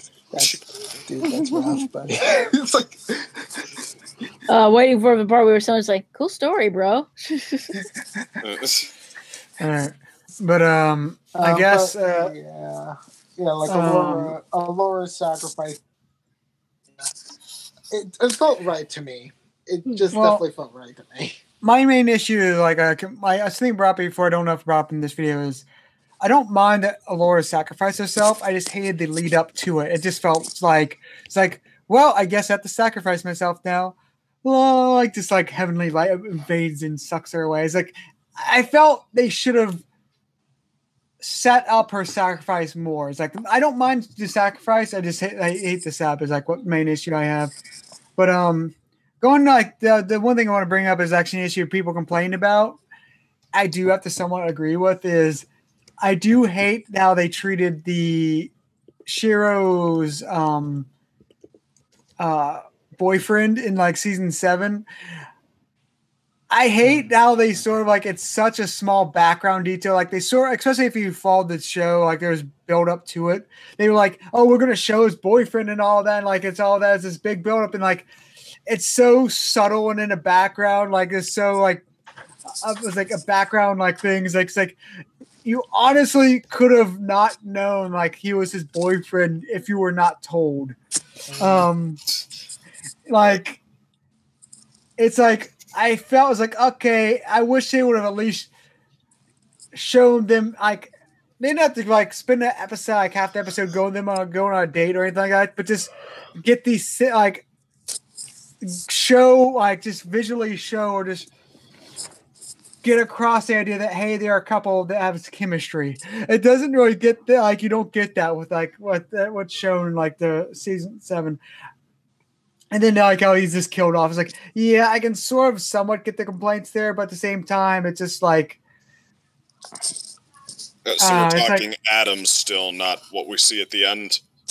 Yeah, Adam, because we have no idea who the other guy is at the end. So it's like, yeah, like with Adam, like I don't mind like, but I do see like because there's a big complaint like, oh, he was just like there's people disappointed about like how it's just like I can sort of understand why, because if you follow the show beforehand, it was hyped up that Adam's relationship with Shiro, and then it was basically like a 30-second like little throwaway thing like inserted into one episode. It's like, yeah, I could understand like hate for that. Like if they're going to have Adam, I don't say you don't need to have a big like you don't have to have him going on a date with Shiro or anything like that, but like at least have chemistry in the scene, the one scene he is with Shiro. At least have some like where it's not like room like they're above roommates or something like that. I mean, I guess mixed feelings on that because, like, I mean, what I think that a lot of the objections coming these days about this kind of stuff, like I think it's almost sometimes unwittingly itself full of double standards. Like people insist that okay, if there's going to be LGBT relationships on screen, then they have to justify themselves. Like, no, you have to prove that this is a full relationship. You have to prove that you thought through everything that would get. Okay, if it was a straight relationship, would you say that? If this cutscene was Shiro about to leave and his girlfriend, who his relationship is on its last legs with, said, all right, this is the last straw. If you go, I'm not going to be here when you get back. Okay, would you have said anything but besides, a detail about Shiro's relationship life? Like, I mean, that's where I have problems with the backlash to the last scene too. Just this insistence that it justify itself, like never has. And then he got married and lived happily ever after caused so much of a stir. Like, and I mean, I can get like the dislike of okay, using it just to get attention, but I mean, it's like people are so intent on watching out for that, on guarding for that, that it almost inadvertently becomes its own double standard.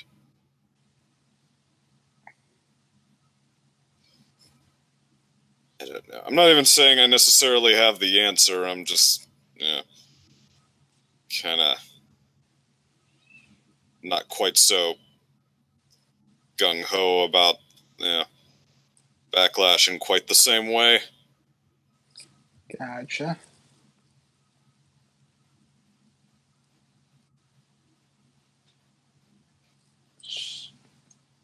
That aside, though, people either don't agree or they're not sure where to go with that. It's like the other backlash like the series has is like they didn't really like the sort of like changes like that was made that made things feel the whole Voltron crew felt like less connected like a family.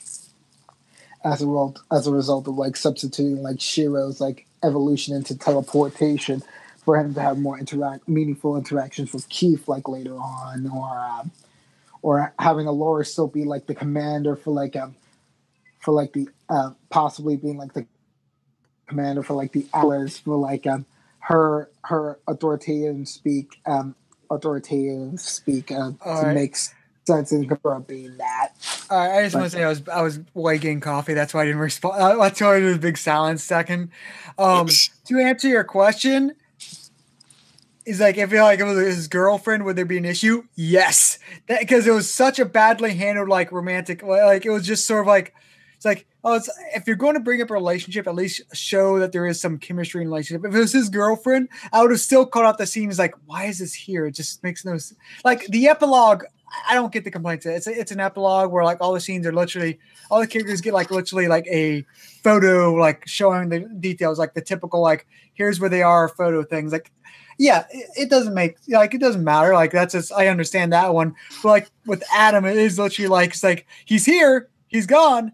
It's like I mean, to me, what that was not, hey, he had a relationship and like here's the ways that it's an important part of anything. It was okay, yeah, Shiro gave up his relationship to go be a paladin, and that's the key part. I mean, if it were a woman there, I mean, yeah, I would have said, okay, so this is about how Shiro I know, but had a relationship that didn't work out. Like, yeah, no, just going like with that, like no, like if it was a girl, I would have still complained about that scene. If it was like it was Eve instead of Adam, like I would have still complained about it. Seems like okay, this sort of seems awkward, because it's if you're going to show a relationship like that, like. Because, like, say, like, if you're just doing the level where, like, someone's just a background, like, in a background photo, you see, like, them with their wife and kids. Like, if you're doing, like, that level, it's not an issue. But, like, if you're bringing a level where you're introducing someone's, like, love interest or something like that in a show where they get a scene, at least show them being, like, a love interest or something like that. Where, like, he's not a love interest. He's a detail about Shiro's past, how he had a relationship that didn't work out. The main thing is like it just doesn't it just doesn't show like that they sort of. You just don't get the idea like they had chemistry in that relationship. Is like main issue. It's just sort of like it's like we're told. It's more like even though we're shown it, it's more like we're told that they had a relationship than we're actually shown it. Like that's the main issue I have. Well, I mean, it's like. Okay, I hate that this is the first example that comes to mind, but like, yeah, Adam Sandler with some woman at the beginning of The Longest Yard. Like, the point is that he's a washed-up he's a washed-up former pro in a relationship that's not working. Like, nobody says to that, oh, well, I demand to know why they were a couple in the first place. I demand to know what it was that they had together that is now not working. It's just like, that's not part of the story here. The thing is, the part of this one is it's showing that Shiro is giving up something like he does. The idea is like he cares for Adam, like it is an important relationship to him, and he's giving that up for his final mission to like space. So like it's hyped up like it is an important sacrifice he had to make and like something like that. But when we're showing what we're showing a relationship, it just doesn't show like it was something big that he gave up is like sort of thing. Maybe I'm not remembering it right, but I mean, I just like I remember watching that scene and thinking not like, well, okay, this is someone who Shiro's having a wonderful relationship with, who then hears that he has to go do something. It's like, oh, but you were about to be together. I don't think I can wait together. I mean, it sounds like Adam is already so done with this. Like when they're talking there. Yeah, but it's just like already a failing relationship. I think it is in general, like I felt it could have been handled better. Like it just feels like it was an awkward thing they inserted to just sort of insert, but they didn't want to go into more detail. My main point is like if they're going to just be such a small background detail, it should have just been a background detail and like with no like a photo in a background or something like that. If it's gonna be this little. Or if it's going to be like, don't halfway something like that. This feels like a halfway thing. Like we're showing Shiro's former love interest, but they sort of like halfway show like, like he's here, he gets some lines, but we don't actually see him be a love interest. I say either go all the way or don't do it at all sort of things. Like if you're going to not go it, like, hey, have a photo Shiro picks up that shows him and Adam on a date or something. Leave it to that. Or if you're going to go more with it, actually show them interacting as a couple before they break up. Come to think of it, I get the on a date thing. I might have actually, sided with the backlash to that. Like, oh, aren't you special? You showed a picture of an LBGT relationship.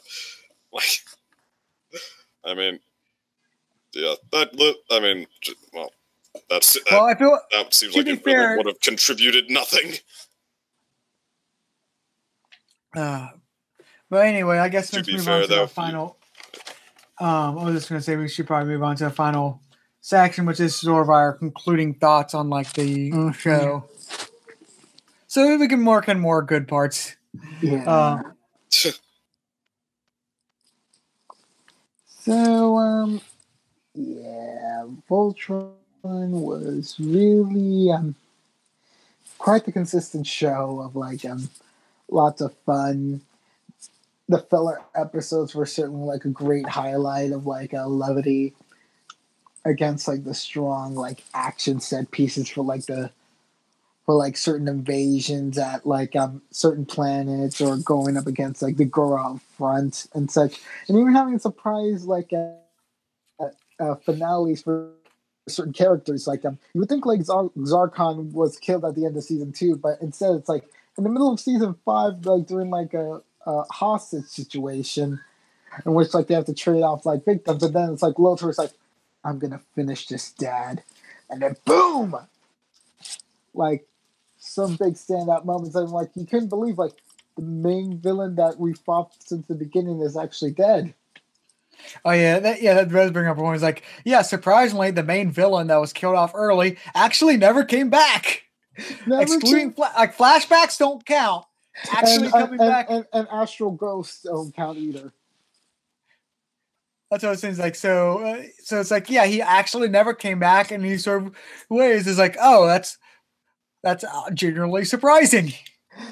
Yeah. Yeah, like, and the fact that like we had to deal with like his charismatic son and like slowly recovering like quintessence alcoholic mom.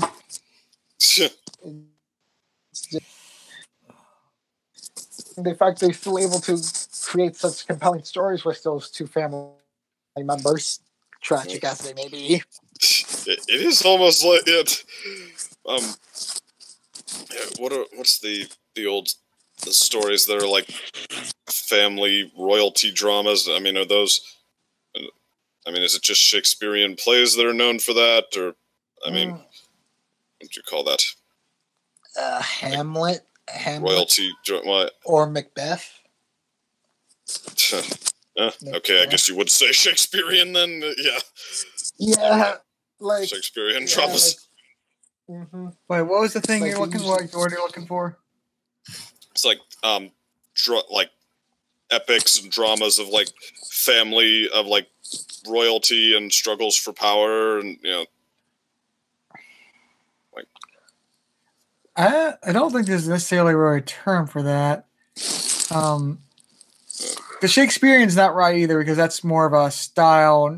Like, even though it's mostly about royal families and all, that's not really what defines it. So, I think I would know this. But, oh, shit. Oh well.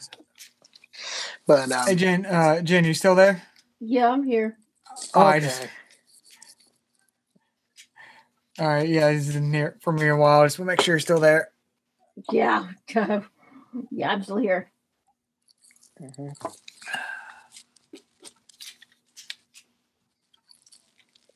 Huh.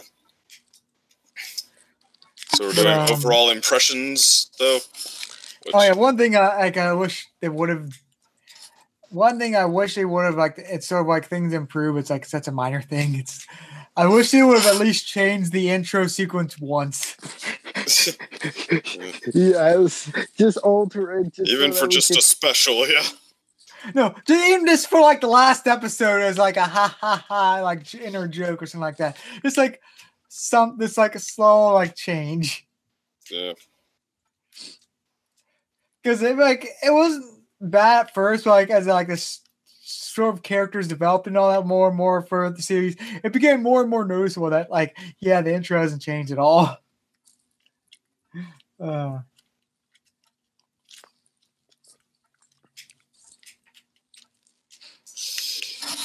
Suppose so. I mean, in some ways, it was kind of nice to always be reminded of where we started from. But yeah.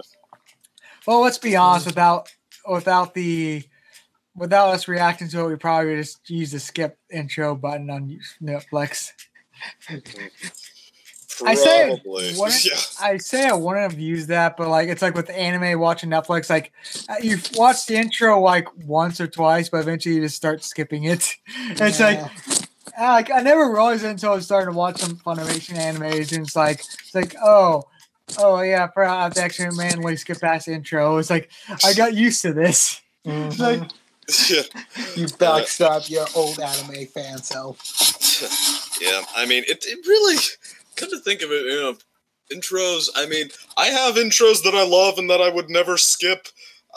This isn't one of them. Like, this is not a hype. I mean, it's a bit of a hype intro, but it's not like, this super catchy song, like, oh, I gotta hear this, I gotta get pumped up for my show, like, One Punch Man, I always gotta hear the theme song to that, or Rock the Dragon from Dragon Ball Z.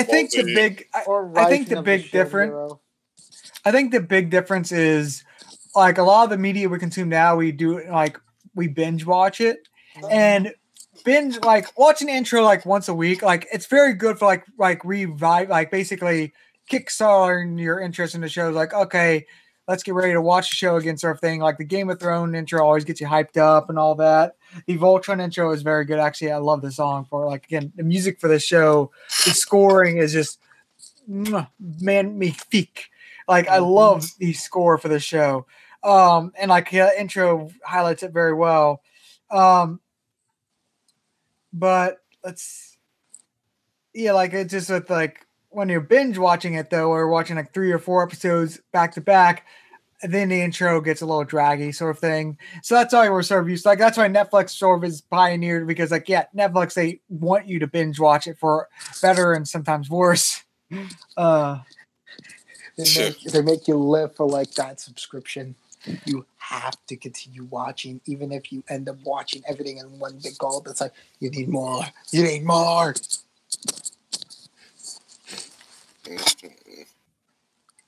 But yeah, improvements.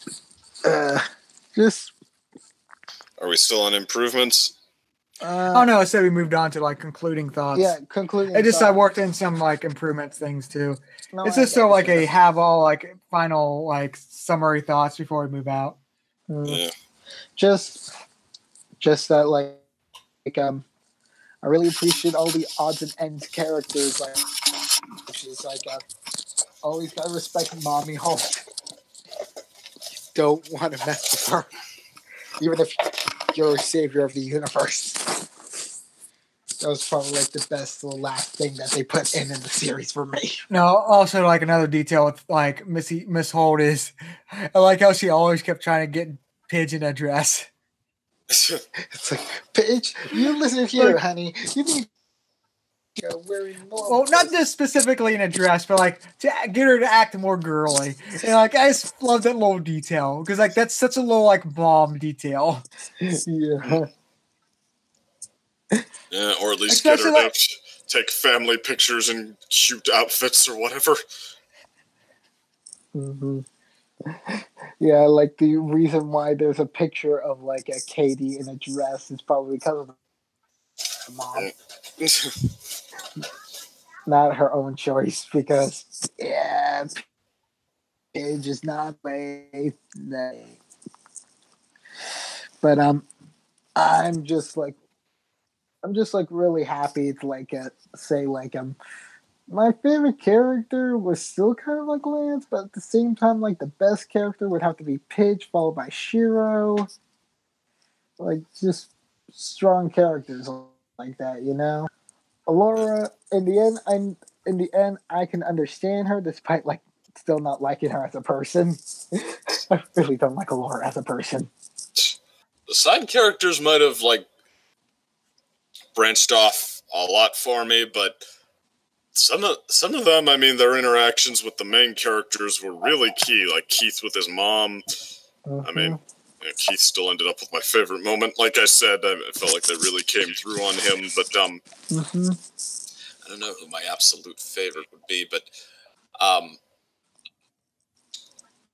I will say, like, one Avatar comparison is that, okay, for all the really powerful drama and action in this show, just what put it above and beyond, like Avatar, is all the time they made to okay, just put these characters in relatable situations and have them interact off each other, have us really, get to know them, enjoy watching them, get behind them in these and their feelings and conflicts,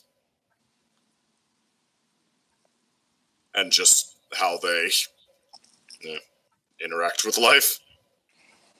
Mm-hmm. Keep them grounded for the audience in order to imagine themselves in this world before they have to leave the world. Just jumpstart the whole exploration. But, yeah. I think we're all starting to get a little tired. Yeah. I think this is like a good point to end. Oh, Everything Voltron.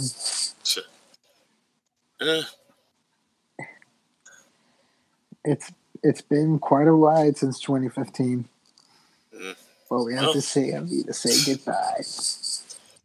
I mean, I guess I will say that, one thing about Voltron with all its plotting and all of its, meticulously detailed, arcs and resolutions, especially resolutions here, is that it's not like where you're left, wanting to, where the little novelties of it are your main focus and you want to just talk on and on about that. It's like you're really left just, chewing on the details of everything you just saw and, not even, well, I mean, reflecting on them, sure, but just, almost reliving them. More so than, talking about how cute or exciting or visual or novel they were. There you go, my two-bit attempt to explain why some of this is almost hard to put into words. Or to even know and also exhaustion's kicking in at this point, like I said. I live my life around exhaustion. I don't have any excuse there this time. Yeah. Well, I still have energy, but I've had like 5.5 cups of coffee, so. Wow. Yeah. I had a pot. Jeez, are you not blowing a fuse?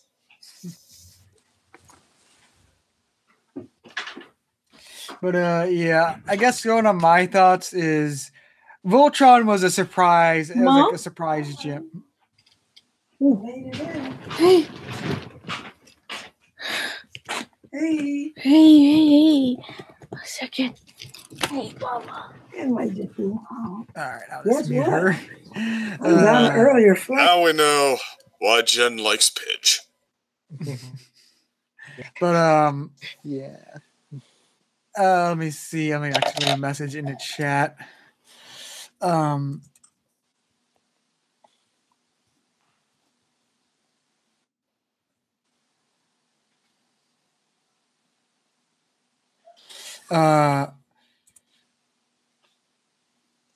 Let me see. I got distracted. But yeah, this going like it was a surprisingly gem of a show. Like this was, I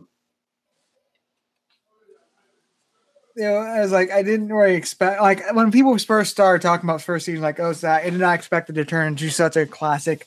Like this is, I can't wait to see what this team does next. Like I really can't. Sure.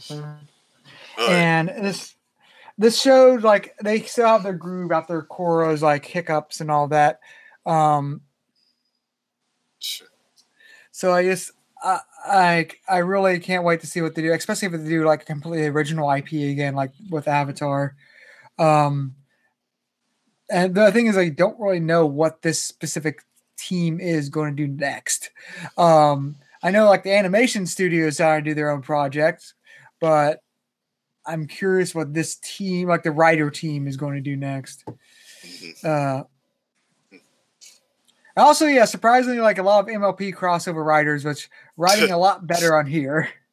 Yeah, I mean, well, okay, Josh Hamilton, the stuff like fake it till you make it, where what a lot of the characters say in that episode is not what people actually say when they're being convinced by someone who is faking it until they make it. It's it's him trying to hammer in the concept of being convinced by that, like they basically straight up say in that episode, "Wow, you said something that I really like the sound of, therefore I agree with you."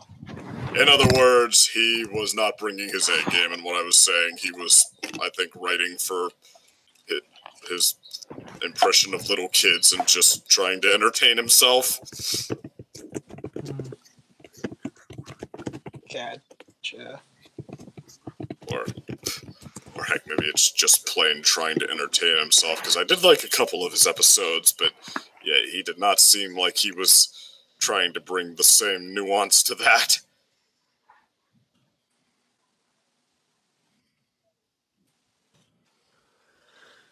I don't know, sometimes you have a vision of what you want to do, and sometimes you don't. Yeah, I'm thinking it's time. But as for the Avatar team, though, even if they do absolutely nothing again,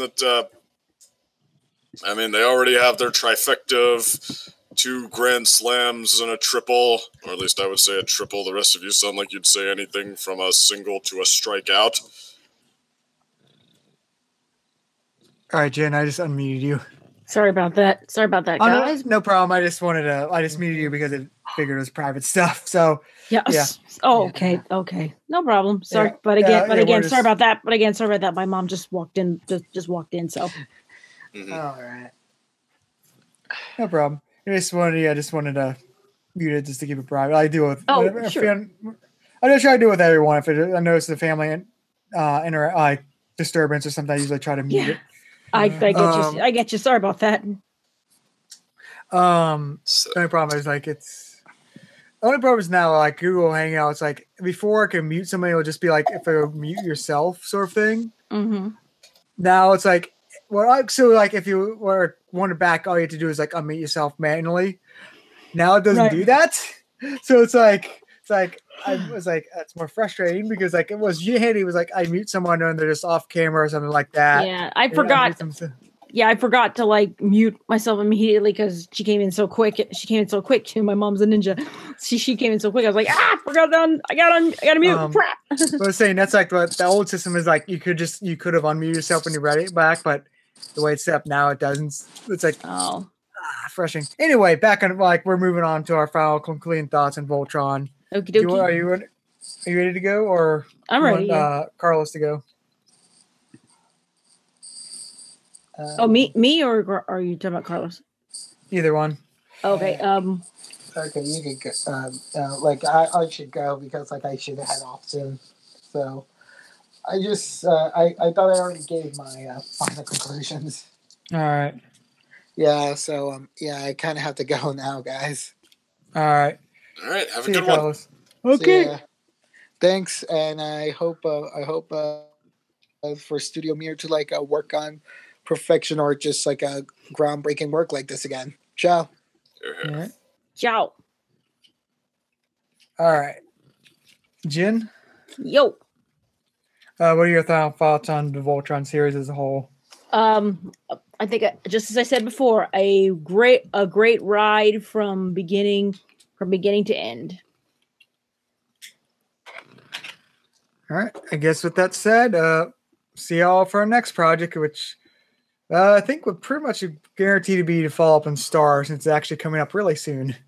I was going to try to work in maybe Young Justice season 3, or not season 3, Young Justice seasons 1 or 2, something like that. But that's rather a lot to work in, and there's not a gap right now. So possibly, depending on how long the final My Little Pony season is off, because we still have no date for that.